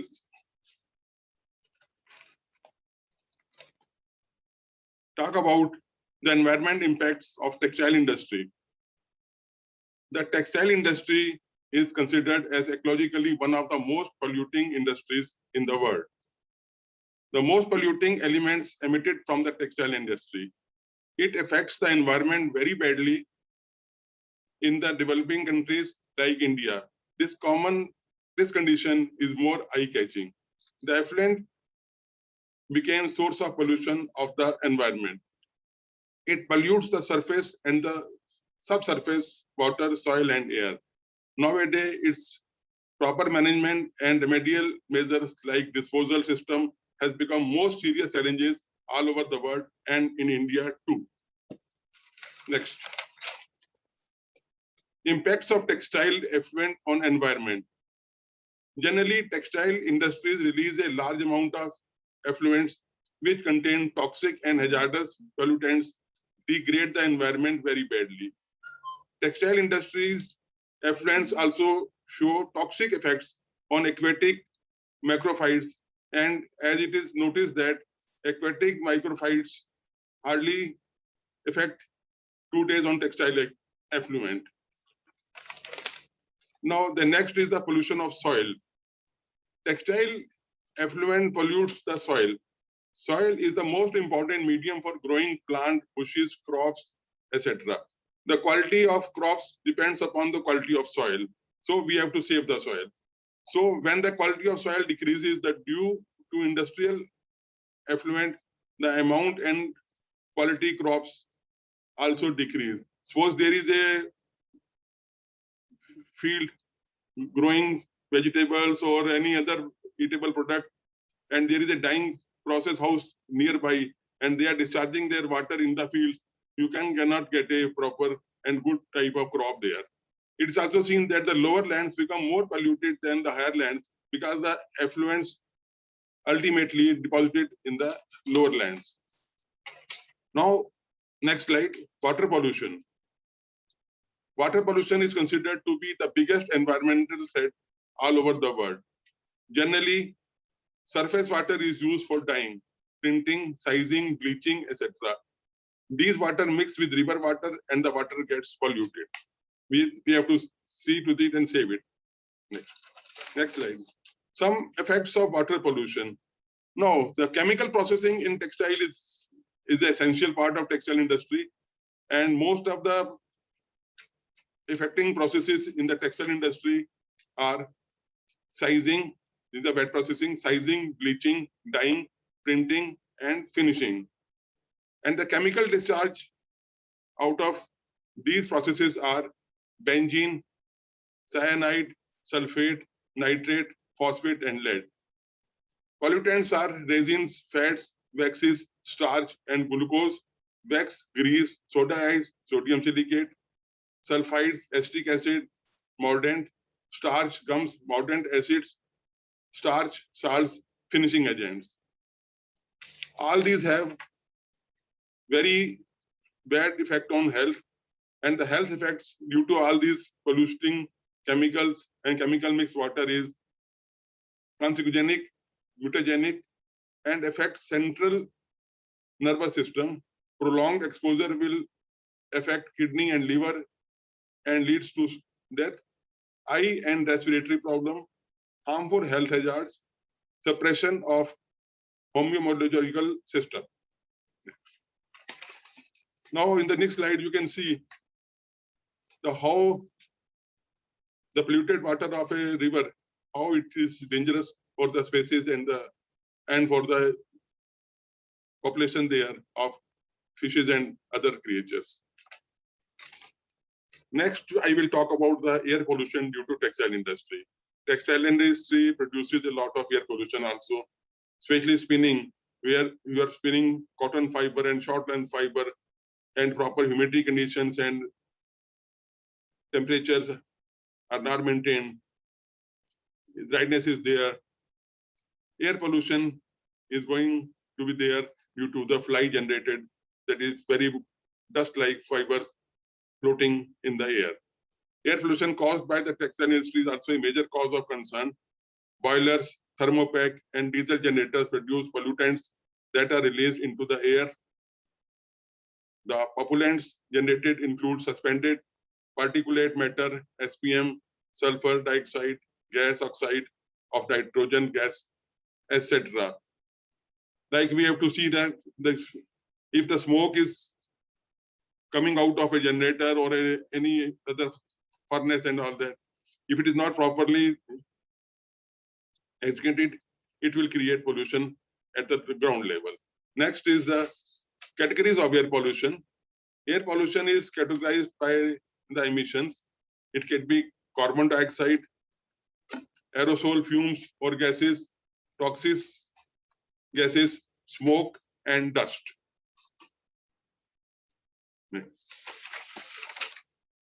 Now, major air pollution in textile. The major air pollution problem in the textile industry occurs during the finishing stages, where various processes are employed for coating the fabrics. Coating materials include lubricating oils, plasticizers, paints, and water repellent chemicals, essentially organic compounds, such as oil, waxes, or solvents. Now, we'll talk about the different gases and their effects. The carbon monoxide, it is a very dangerous type of CO. It is a very dangerous type of gas. This reacts with blood and form carboxy homoglobin, which will arrest the blood transportation to other parts of the body. So CO is really very killing. Oxide of nitrogen, acid rain, bronchitis, eye irritation. The effect of sulfur dioxide, sulfates is eye irritation, breathing problem, and rain. Methane can create lungs disorder. Carbon dioxide, CO2, headache, nausea, increase in global temperature, and hydrocarbons, methane, ethylene, acetylene, etc. Carcinogenic effects. Now we will talk about hazardous waste produced in textile industry.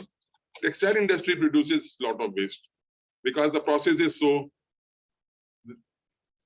that wastes are there. Even when properly, many chemicals can, even when used properly, many chemicals can still harm human health and an environment. When these hazardous substances are thrown away, they become hazardous waste. So throwing away or disposal of the hazardous waste is also very important to save the environment. Hazardous waste is most often a byproduct of manufacturing process, material left after products are made.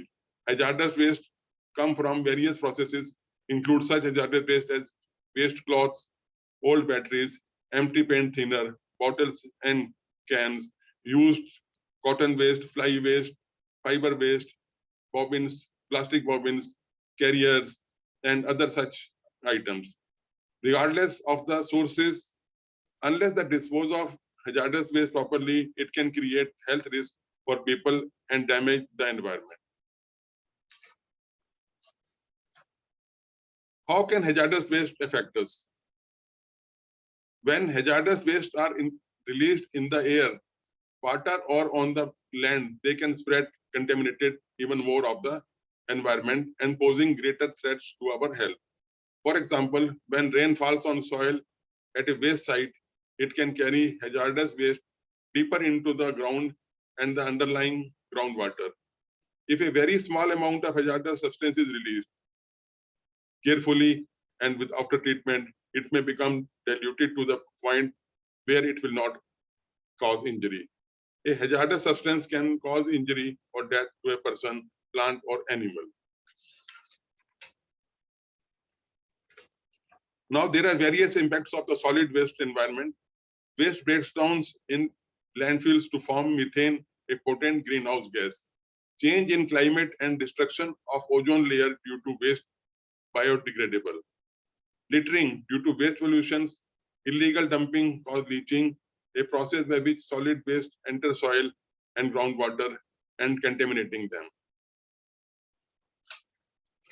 Now, what are the things to do?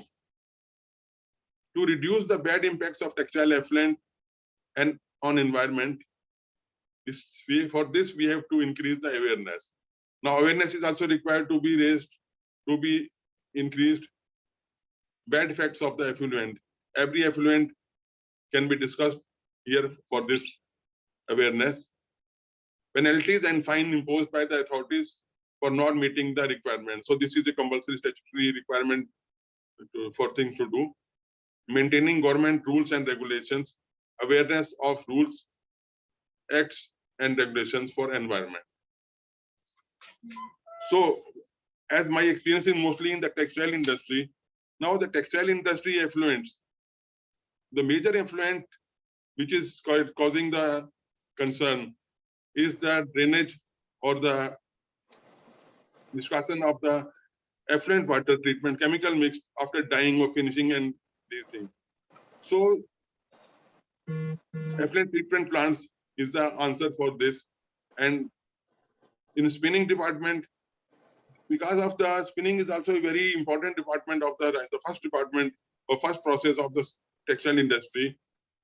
The fly generation in the air is maximum here because of the short fibers, after which the material is spun, yarn is spun, and then it is changed into fabric and later into garments. Now in spinning department, it is very important to maintain proper relative humidity conditions, temperature, not only for the machines, it's for the labor working there, person working there, because if they breathe dirty air, polluted air during the working hours, 8 to 12 hours, definitely they are going to fall sick and create a lot of problem, or especially the bronchitis type of problems. Then other thing is that noise pollution is also created in textile industry due to the sound of the machines or other generators and things like that, or the boilers. So here also a noise control system is very much required. Notice that textile effluent pollutes the environment very badly. Serious attention to eradicate the environmental pollution from effluent and save the environment. ISO 14000 provides all the guidelines for saving the environment and how to control the polluting effects of the textile industry. So, not taking much of the time here because this is a very wide subject but the time allowed is limited. I will definitely like to finish here with some poetic words from my side. That these words are in Hindi only, and I think you will like it. And the message hidden in these lines will be well understood by all of us. We all say that if harvesting is good, everything is good. If जिसे कहते हैं कि हमारे खेत खलियान खुशहाल हैं, हमारे किसान खुशहाल हैं, तो हम भी खुशहाल हैं. So line on these lines, I will write. I've written a few lines. हरियाली खेतों में छाए, पर्यावरण शुद्ध रखें, अपना जीवन सफल बनाएं. आओ हम सब मिलकर अपनी धरती को स्वर्ग बनाएं. कहीं ना फैलने दे प्रदूषण, घर का आंगन में वृक्ष लगाएं. हर कारखाने में प्रदूषण निवारण के हम सब उपाय बढ़ाएं. पर्यावरण की रक्षा हेतु नदियों में दूषित जल न बहाएं. स्वच्छता में ही ईश्वर है. स्वच्छता में ही ईश्वर है. इस सत्य को हम अपनाएं. Thank you very much. And thank you for joining me. And if there are any questions, I am ready to answer anytime. Now, just now, later on, also in the conference. Thank you very much. Thank you so much, sir, for your kind words of wisdom and your valuable insights. It is now our proud privilege to present to you with a memento as a token of gratitude.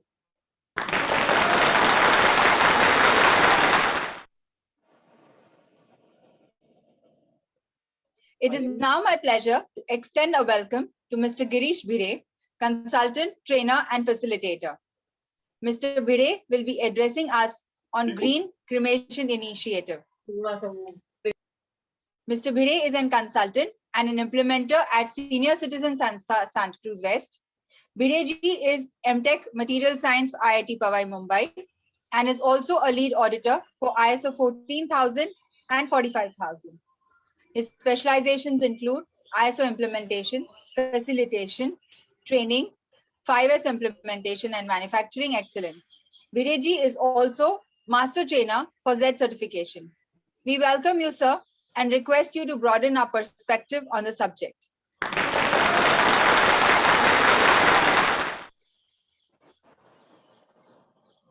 Thank you so much.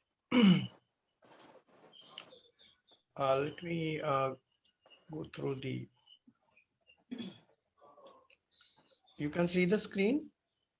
Yes, sir, we can see. Okay. So I would start with first slide, which is a green cremation initiative. So the screen is not. Sorry to interrupt, sir. The screen is not seen now. One second.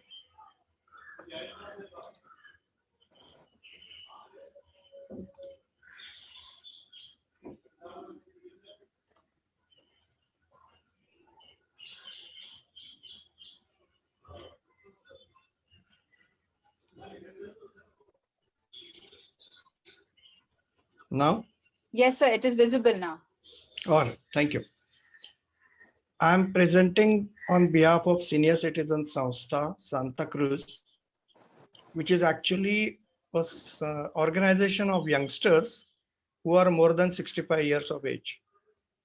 I'm perhaps as a consultant youngest of them, and all of them are doing this job who are more than 65, 70, like that. This is perhaps the only crematorium, cremation services, which is ISO 14001:2015 certified. What we do is we have two PNG, that is piped natural gas paste furnaces. Since 2008, the building was there at 5,000 square feet. We also have a hall of 120 mourners, stainless steel elevated platform, PA system with deck for providing devotional songs, mobile chargers, and even web cameras for the remote transmission of the last rites. We do provide ash immediately because ash is generated only from the body and not of the wood. So to that extent, let me explain why this is something which is unique, and we are going ahead with this. You can see it is called Eco Moksha, environmental managed moksha. It's something like this. All the presentations that you have seen today or even earlier have been about the impact on the environment when we are alive. This is perhaps the first time that we are also discussing how we reduce the impact when we also are no more. So this is one of the things that are important. And one, it is environmental friendly, energy efficient, because we are using a PNG gas. We conform to the emission standards of various countries. If you consider the cost, which is lesser, about 1/3 of wood cremation, and only one person is required to operate the furnace through push button. There are two furnaces which can be operated by single person. No storage of gas is required as there is a free flow supply by pipes. BMC supplies us this piped natural gas, which is actually domestic gas. And we had requested BMC for higher pressure to make the cremation faster, which they have agreed to with a booster station. So you can see this picture, which is actually an evidence. This is the conveyor where the cremation takes place. And these are all the chairs where you would be, the mourners will be sitting. Let me explain how do we control the impact of various aspects like air. By using cleaner fuel like PNG, we have constructed a chimney which is 60 feet in height. So we ensure that all the flue gases are released at safe height. Being at Santa Cruz West, which is almost a very, I would say, surrounded by the residential area, this is very important that we have a huge, very, I would say, height chimney so that we don't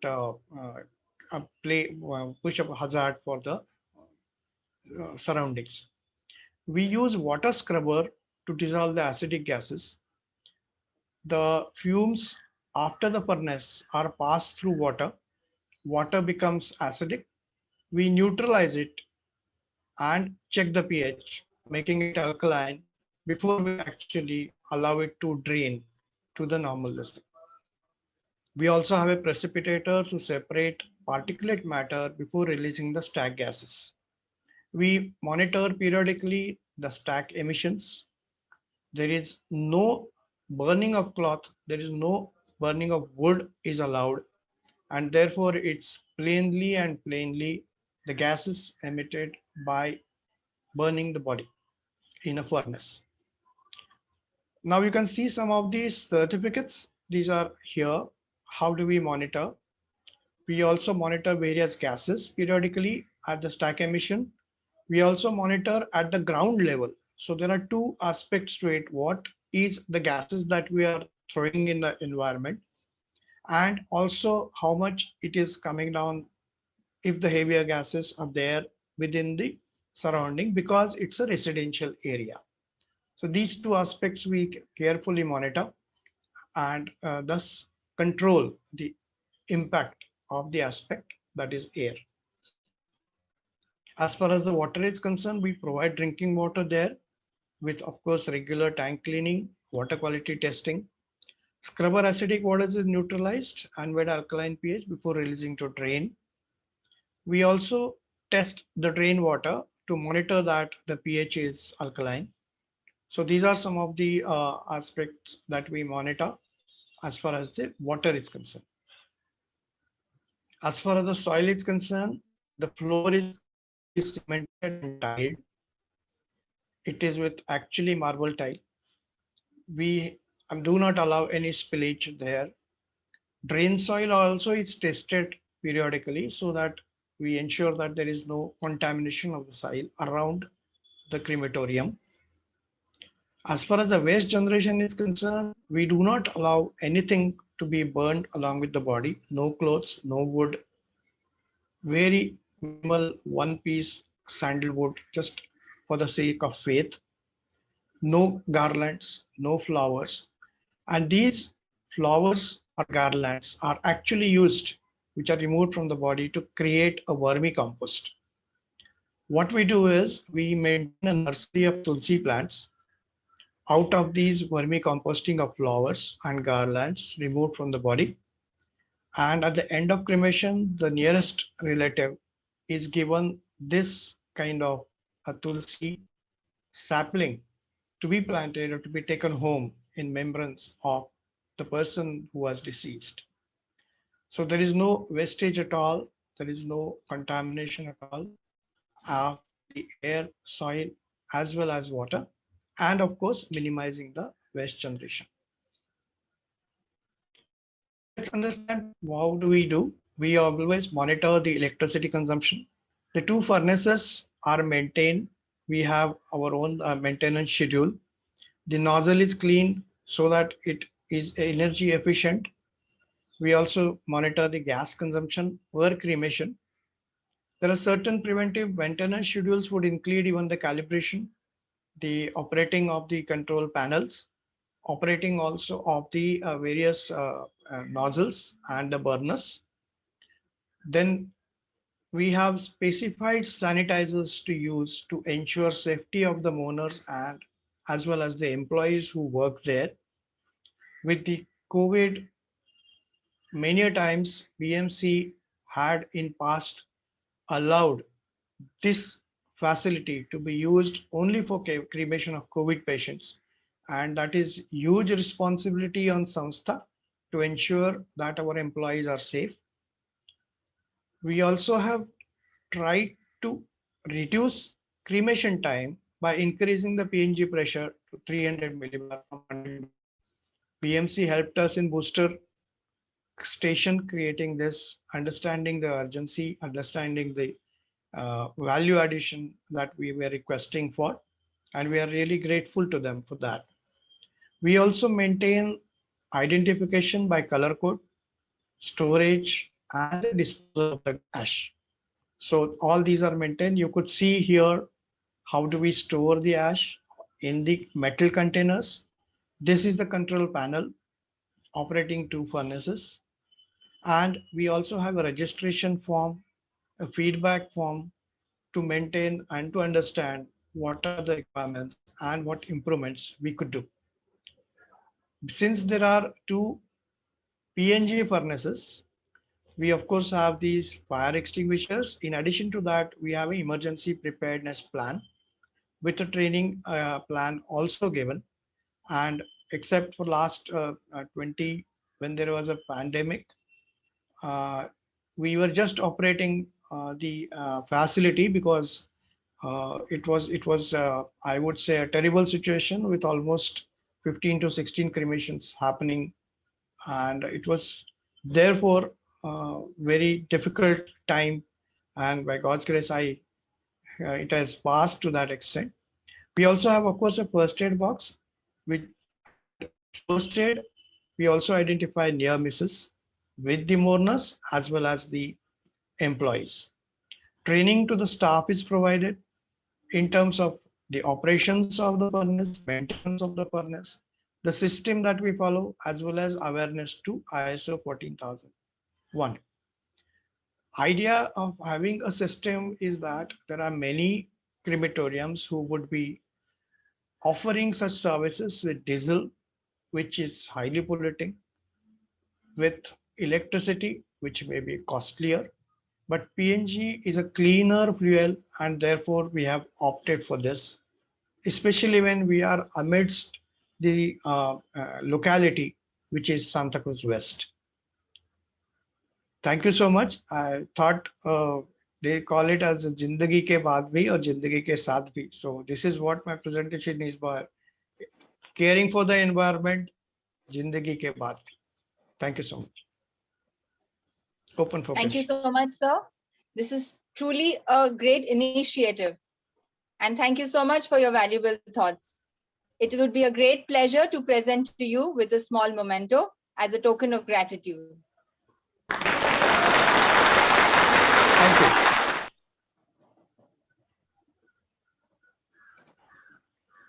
It is a Kenyan proverb, having a good discussion is like having riches. On this note, the forum is now open for discussions and question and answers.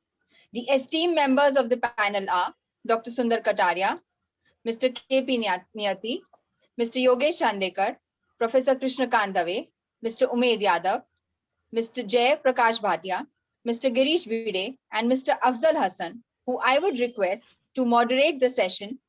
We would be taking the questions from the chat box over to the audience for discussions and question answers.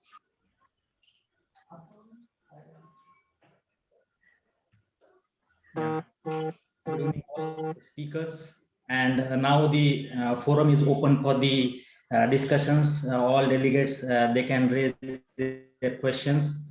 In fact, they have already raised some questions, and now they are is from Mr. Sanjay Patel. is the clean energy generation by solar power, hydropower or thermal power, and atomic nuclear power plant, which are the more economical and less health hazard. So this question, may I request Mr. Umed Yadav to take up this question, please?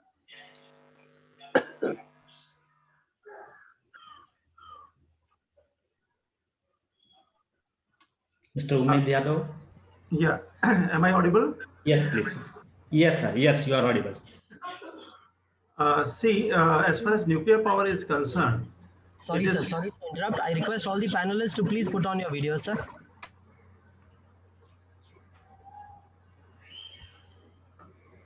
Yeah, thank you. Thank you.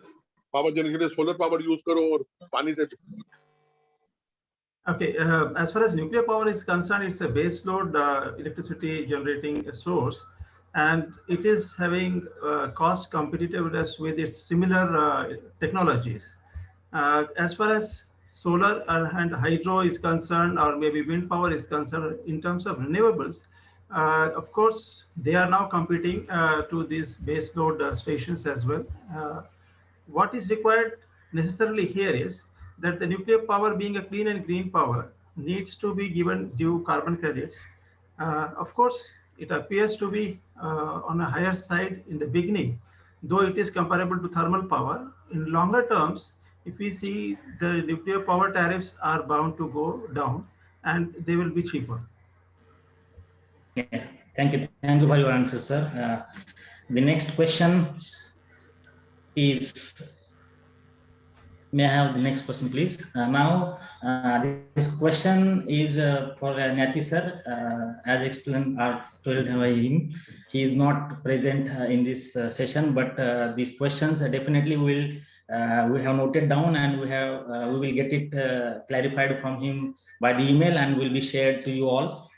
Now, the next question is for the Professor K.K. Dave sir. This question is from K.P. Kharel and Daveji sir. Thank you for valuable presentations.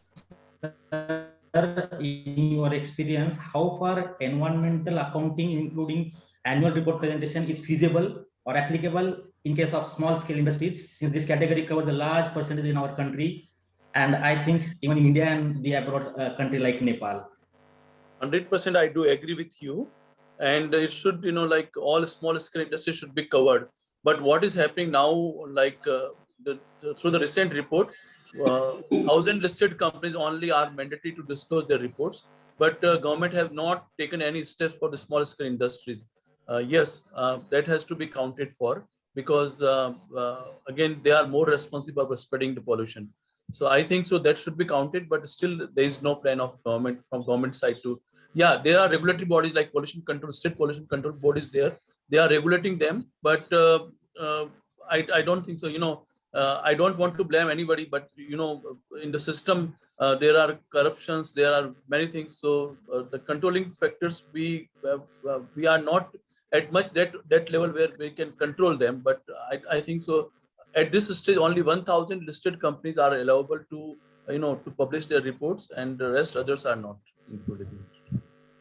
Yes, sir. Yes, sir. Very nicely explained based on your studies that you did for the different organizations. May I have next question, please?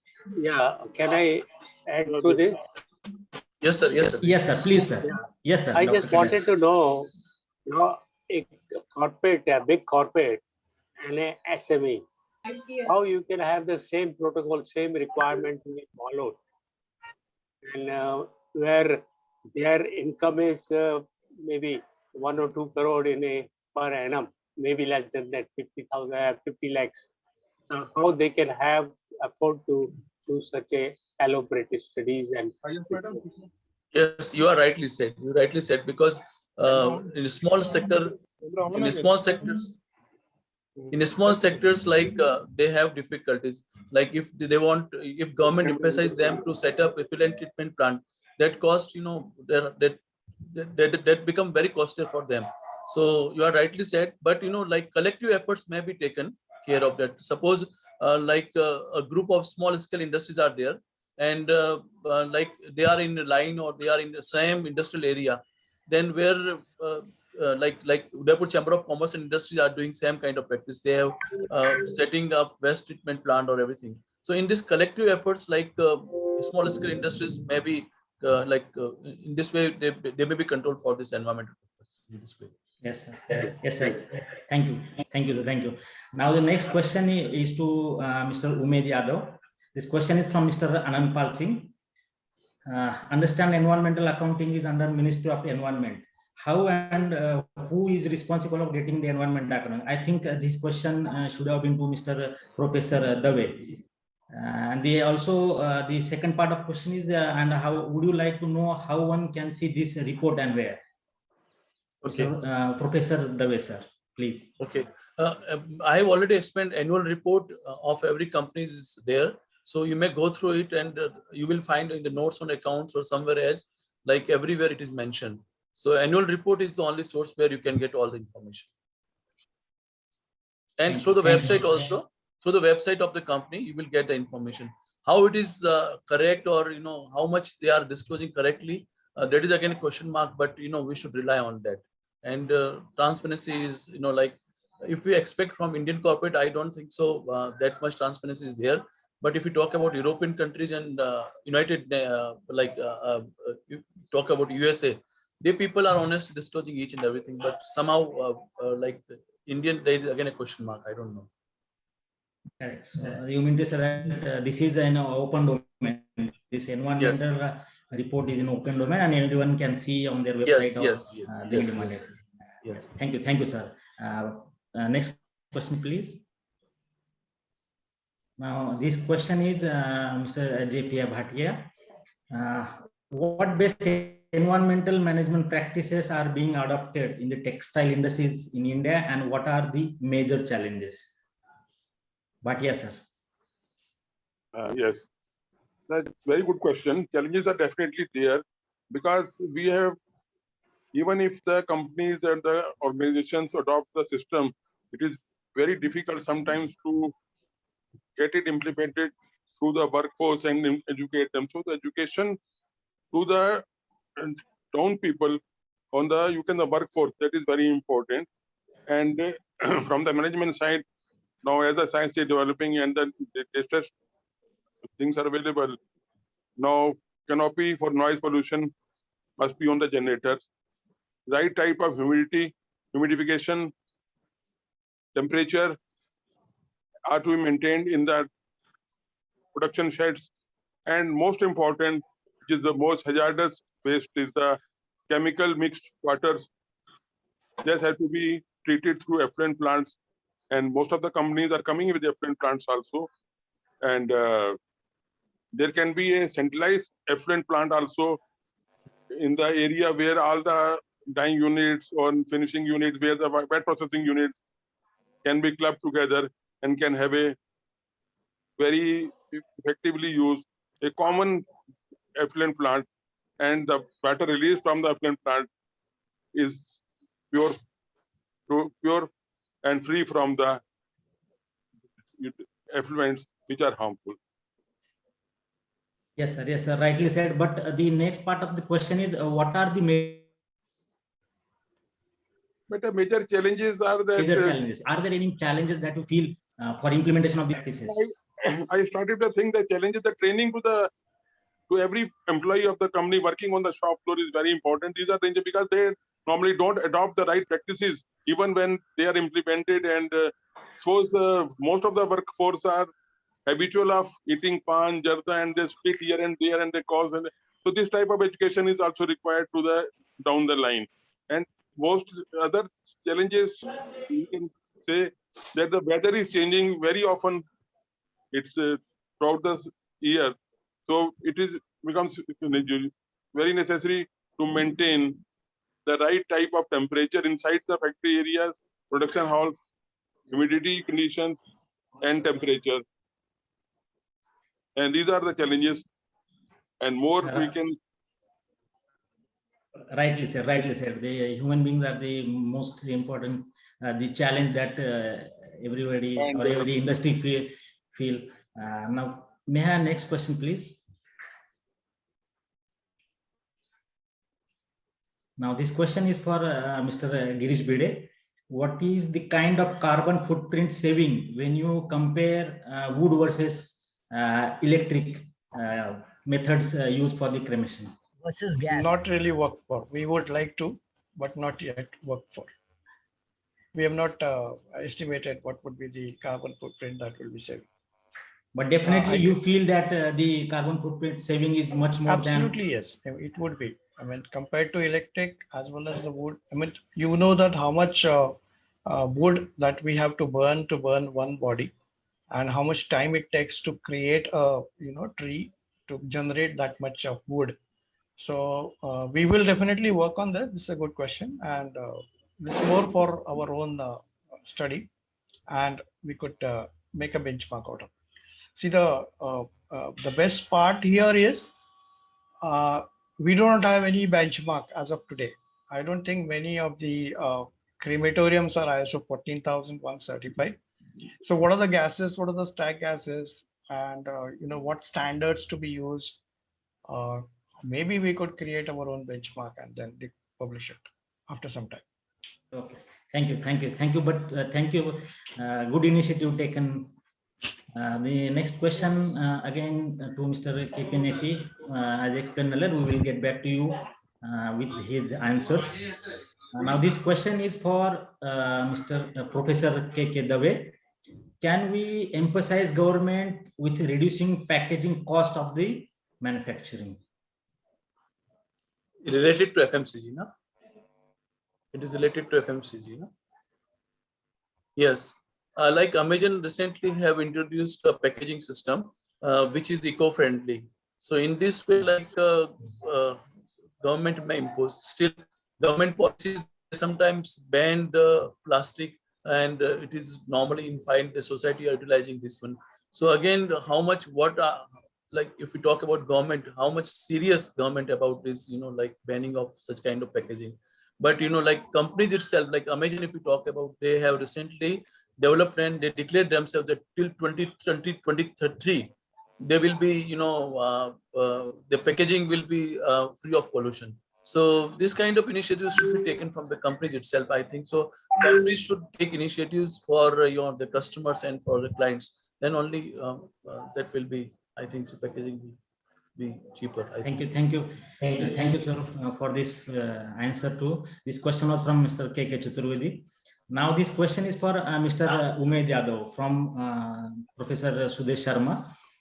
This question is, why do you think more energy consumption will create happy nations? Our ancestors were very happy without excessive energy consumption. Advanced nations consume excessive energy and are not yet happy. But Bhutan, being low in per capita energy consumption, is #1 on happiness index. Actually, I was expecting a similar question from Sharmaji only. Yeah. See, the slide which I was showing was basically on the Human Development Index. But of course, I do agree that for being happy, we don't require excess use of energy. But at the same time, when you talk about development, human development, yes, we require energy to provide necessary resources, to provide necessary facilities, to provide necessary provisions for someone to, at least optimally remain happy. So there are exceptions when people remain happy without having anything at their hand. But on the other side, the general expectation is that more are the provisions, more are the facilities available to them, they appear to be making people more happy. But of course, development index is slightly different than what happiness index is. So my presentation, it was basically on human development index, and development requires or demands energy. Yes. Thank you, sir. Nicely correlated with the individuals, with the industry growth or the development, overall development with respect to the energy consumption. Thank you, sir. Thank you. May I have next question, please? This question is for Mr. J.P. Bhatia, sir. How to control textile industry ETP water quality and pH value as per rules? So some rule based on the rules, how to control ETP quality and pH value. So definitely this is a question regarding the wet processing. I'm not an expert on that. I'm a spinner basically. And really, I'm sorry that I will not be able to answer this question immediately now, but I will definitely send you the answer by some consultations and adding to my own knowledge. Sorry Yes, at the yes, moment yes. for this. Thank you, thank you. Whosoever the delegates raise this question, we have tomorrow. This symposia is for the hazardous waste management. So here, this question can be taken up tomorrow in the Definitely. question answer session. We will note down this question, and again we I will note down this and will wait. answer. Okay. Yeah, we also await your answer, sir. You can later on. I can put little light on this. Yes, sir. If you see ETP, when it was designed, when the plant was designed, that time it was designed, and then its capacity has been enhanced, and then the ETP also becomes old, but it doesn't have the same life cycle, so its performance is low. So it will be very difficult to maintain the pH value. So I have seen practically the textile mills are unable to. Plus the performance is always a question mark of ETP, because this is not handled by the trained people. The people who are handling it are not given proper training. So what chemical, Niyati sir told what chemical to be added, what are the things he has explained the system. Aeration time is there. And maximum problem is with the mug. Finally, what a mug comes out, how to dispose of, where to dispose of. Water also, because it may not have meet the legal requirement. Then how to dispose of, where to. If they put it to the agriculture farm, then there is a problem there. You are creating a pollution. So I think tomorrow we'll discuss on this issue, because its performance, its operation control are really critical on the critical path. Thank you. Thank you, sir. Thank you for your views. We definitely take up this question tomorrow. Now the next question is to Mr. Girish Bide. This question is from Mr. Jayashankar. Dead bodies are burning in the cities. Is not polluting the atmosphere, polluting the atmosphere. Any suggestions? Because we may not have that much of cremations that you have explained. So, what is your suggestion on this? Well, many, especially in the cities, you know that there are cremations which use electricity or diesel. These are manageable because BMC would be controlling it. Now, in such case where unless there is a body like us, which is Senior Citizen Sanstha, who is a private body, a trust, non-profit organization, and we do it more from the social responsibility point of view, it and offer services to the best. It is very difficult to maintain this kind of maintained cremation services. For example, you also have to take care of the sanitization. You also have to take care of the pressure, look at the risk of having that kind of a pressure. So therefore it is important that ideally all cremation services should be, we maintain. Just now Mr. Ayres mentioned that we have a parampara. At the same time, we also care for the environment. So Yeah, ideally, yes. Especially, I was talking to Pradeep sir, who is the president. He was telling in the COVID time, there is a big problem because you can't remove the plastic cover, which is bodies under that one. Yes. So that creates a big problem for them to maintain the nozzles, which gets clogged, and frequent performance Cleaning of the nozzles was required. Frequent cleaning is required. So they had to come out with some solution, operation controls, how to come up with overcome with this. Thank you. I think, Mr. Jayashankar, it is a long way to go that every city, every village, yes, should have this kind of environmental friendly crematorium services.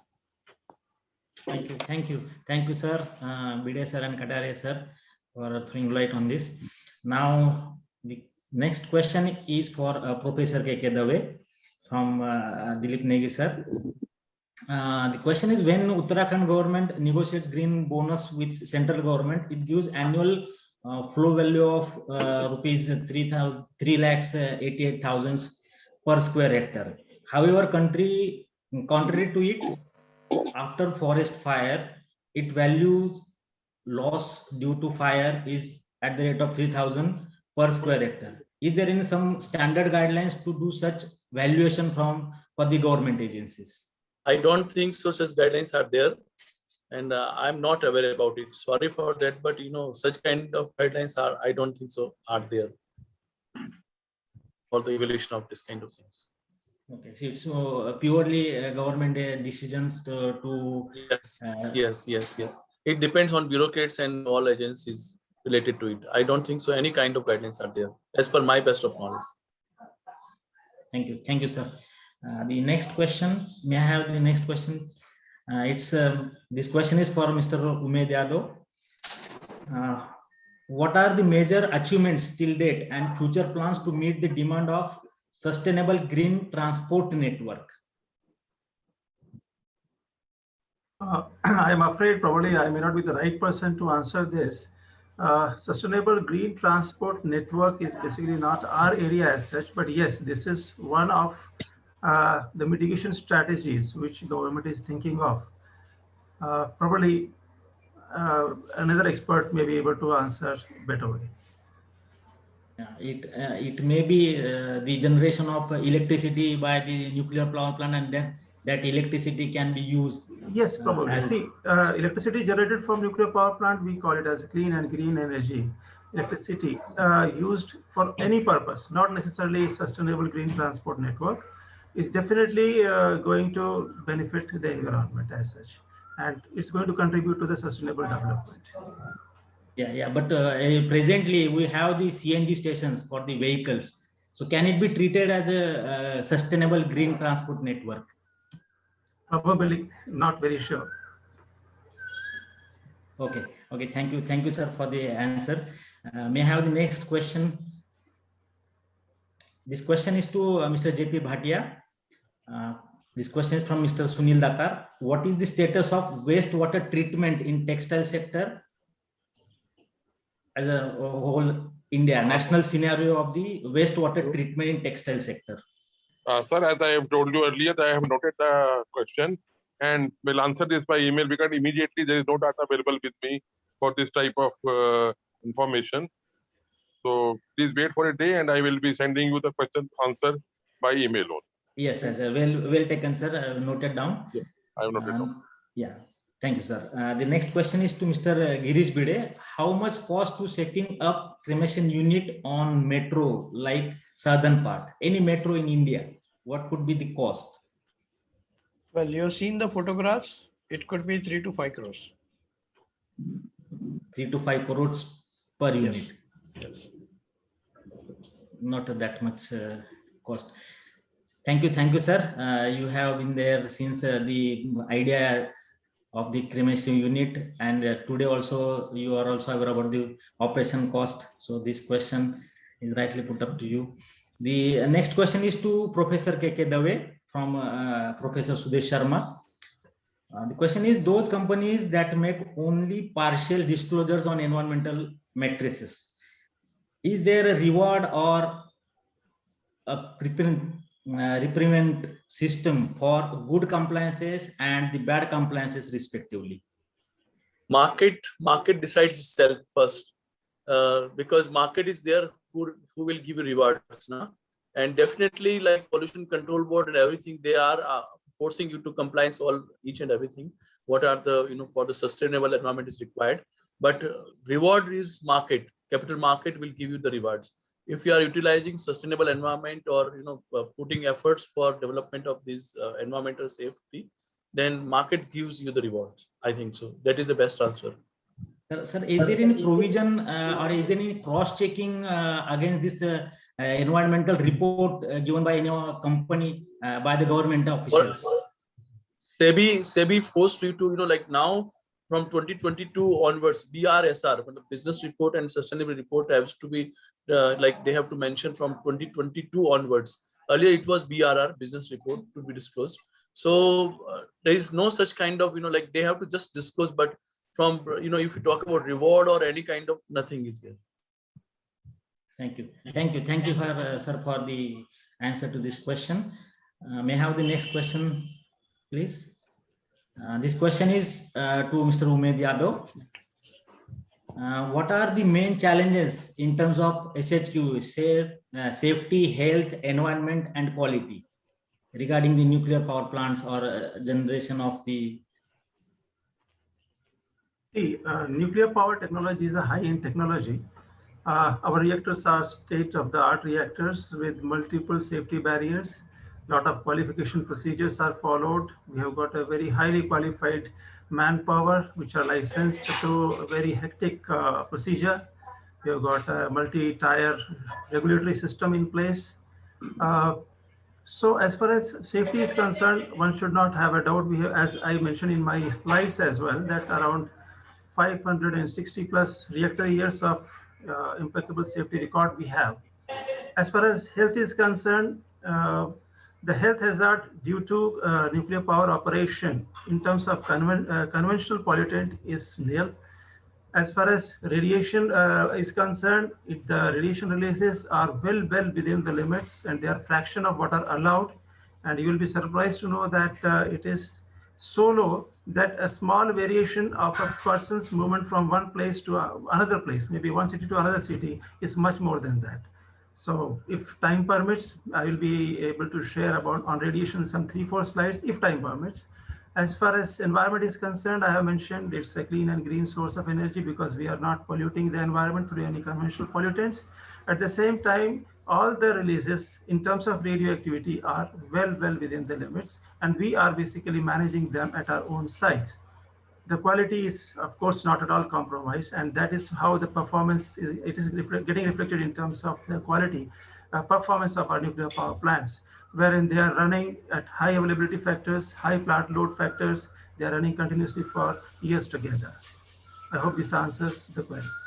Yes. Nicely answered, sir. Dr. Kataria, do you have want to have some your inputs for this question? If you see, atom energy, especially nuclear power plant, as is highly technical, technology is very high, and all the systems, whatever is there, like primary heat transfer system, secondary heat transfer system, there are so much of redundancy in the system.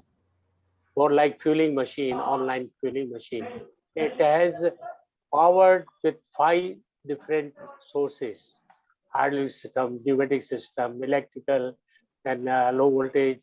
So there are a lot of built-in systems are there. So safeties are, as we see in India, they didn't have any major problem. Small problems have been there, but not a major problem. Like nuclear power plant was commissioned in somewhere in which year it was commissioned? 2008 something. No, it was commissioned 77, 76, 77. So since then, there are no major problems, and quality is there. That's why good performance is there, and hardly there are breakdowns, and people have been safe. I have not come across any of the people who have worked between in operation has serious health problems. So I think it's quite safe. Yes, sir. Yes, sir. Very rightly said. Agree, sir.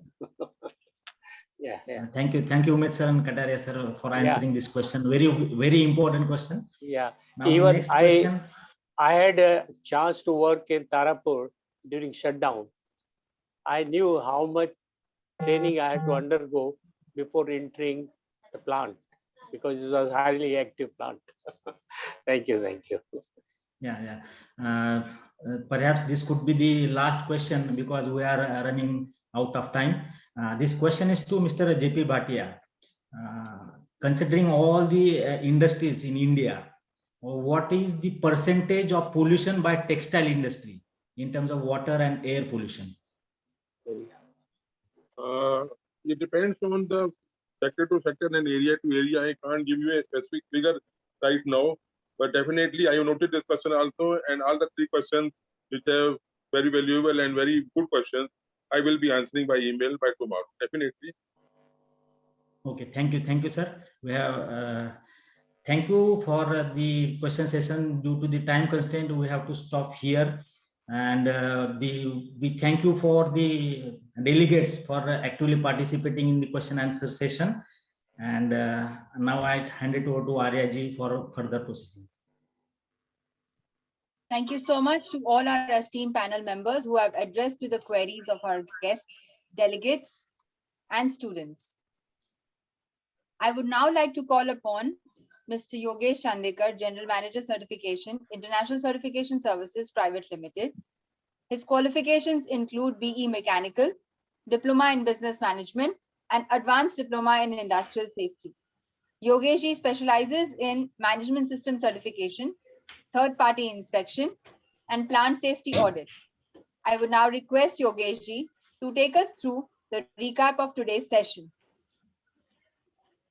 Thank you for good evening all once again to all delegates and our eminent speakers.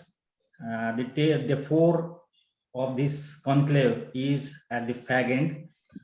We are sure that a lot of knowledge and information is shared by the speakers to take away on the environment protection or the overall objective of this conclave. The day started with the keynote address from our plenary speaker, Sri K. Pinyati. He explained the Einstein approach towards problem solving. During the discussions or during his view, he explained the importance of the root cause analysis for having the controls in place. So sufficient time need to be spent on the finding root causes and also understanding the activities to come to have the control in place, and also the monitoring on measurement of the system to have a better control on it. We thank you, Neti sir, for your keynote address, which set platform for other speakers to continue. Our first presenter, Professor K.K. Dave, shared his thoughts on his topic, productivity with environment sustainability. During his presentation, he enlightened us on the environmental accounting concept and its benefit, the legislation requirements on the environmental reporting and challenges in reporting. He also suggested the best suitable model for environmental reporting and accounting based on his case studies, 5 industries per 5 companies per industry, overall 10 industries. Thank you, Dave sir, for your valuable input. Our second speaker for the day was Mr. Umed Yadav. He shared his thoughts on the topic operational control on environment and sustainable development growth. During his presentation, he enlightened us on the energy scenario in India, our commitment and mitigation strategies. He also informed the worldwide nuclear power scenarios, merits of the nuclear power, and the challenges and way forward for the clean and efficient energy. Thank you, Umed sir, for your valuable information on this. Our third speaker was Sri Jay Prakash Bhatia. He is from textile industry and shared his thoughts on the topic environmental control in textile industry. In his presentation, he informed us the environmental impacts of the textile industry and also the different types of pollutants due to textile industry. He also suggested the operational control required for minimizing the environmental impact due to the textile industry. Thank you, sir, for your valuable insights on the textile industry. Our fourth speaker was Sri Girish Bede. He shared his thoughts on his topic, ecosystem for cremation of human. During his presentation, he enlightened us on the concept of eco-moksha, the system implemented, and also informed the operational controls and monitoring required for reducing the environmental impact in the cremations. After the presentations of these speakers, we had roundtable discussions for question and answers involving our C&A panel members. The panel members were our CMD, then plenary speaker for the day, presenters, and myself and Mr. Afzal Hasan.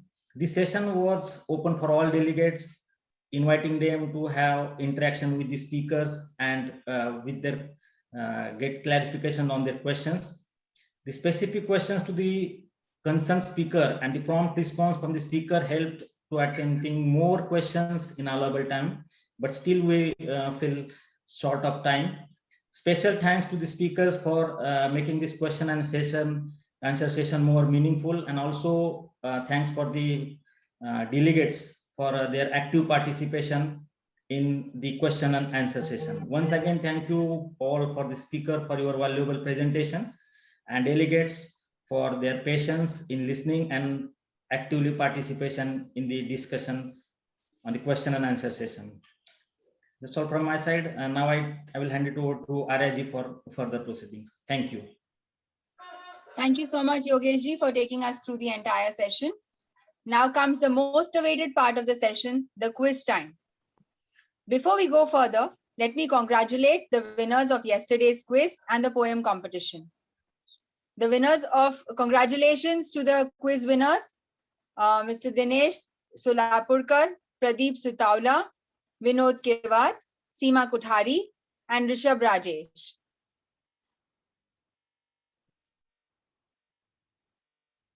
And the winners for the poetry competition are Manik Chauhan, Sayali Bosle, Smita Maekar, Manish Puranik, Vedehi Dedekar. Congratulations to each one of you.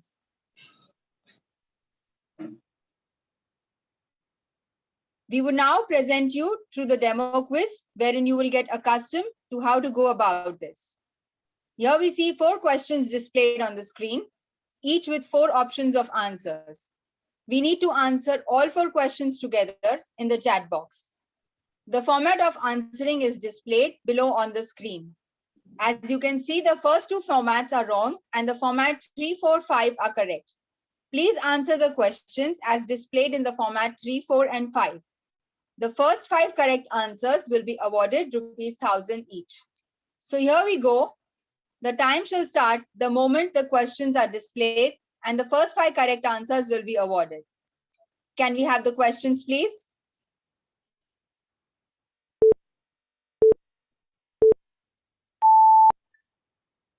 Audience, the timer is on. Please put your answers in the chat box in the correct format. All 4 questions answered together.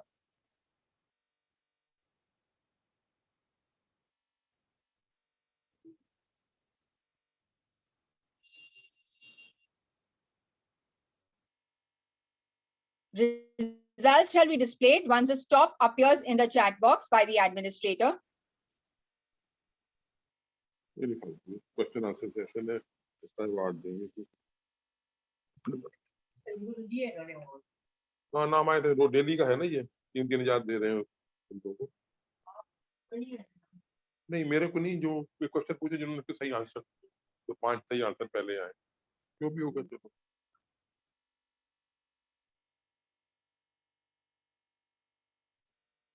5 seconds left.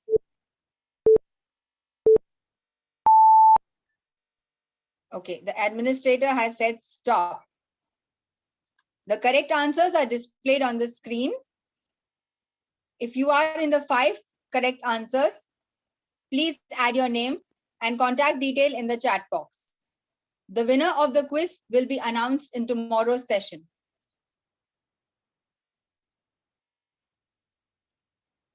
As Robert Kaplan has well stated, consistent alignment of capabilities and internal process with the customer value proposition is a core to any strategy execution.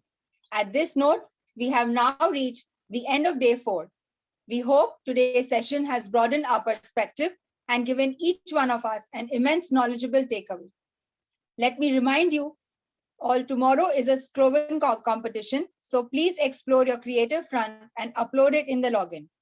We will be right here tomorrow at 5 p.m. sharp with a new day and new insights on hazardous waste management with a special lecture on life and simplicity being given by Sister B.K. Shivani Didi of Brahma Kumaris.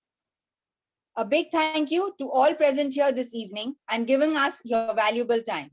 Goodbye for today. Stay safe. Good night. धरती का दिल क्या बोले धक धक धक धक धक धक धक धक धक खुद जी लो सबको जीने दो खुद जी लो सबको जीने दो मेरे लिए जरूरी सब धक धक धक धक धक धक ओ धरती का दिल क्या बोले धक धक धक धक धक धक धक धक धक धक धक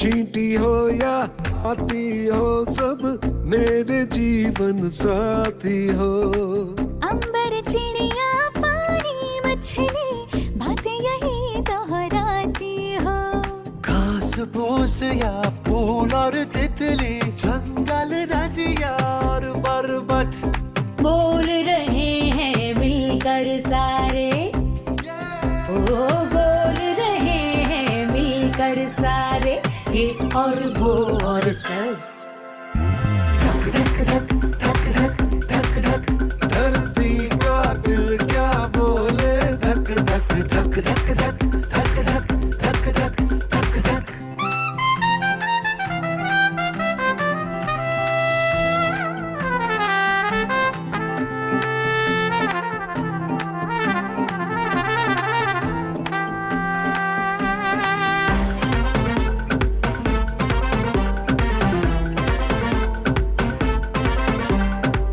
शेर है राजा पर नन्हे कीड़ों से जंगल बनते एक मधुमक्खी गुनगुन करती मौसम के चक्कर चलते धक धक धक धक धक धक धक कोरल्स की जंजीरों से महासागर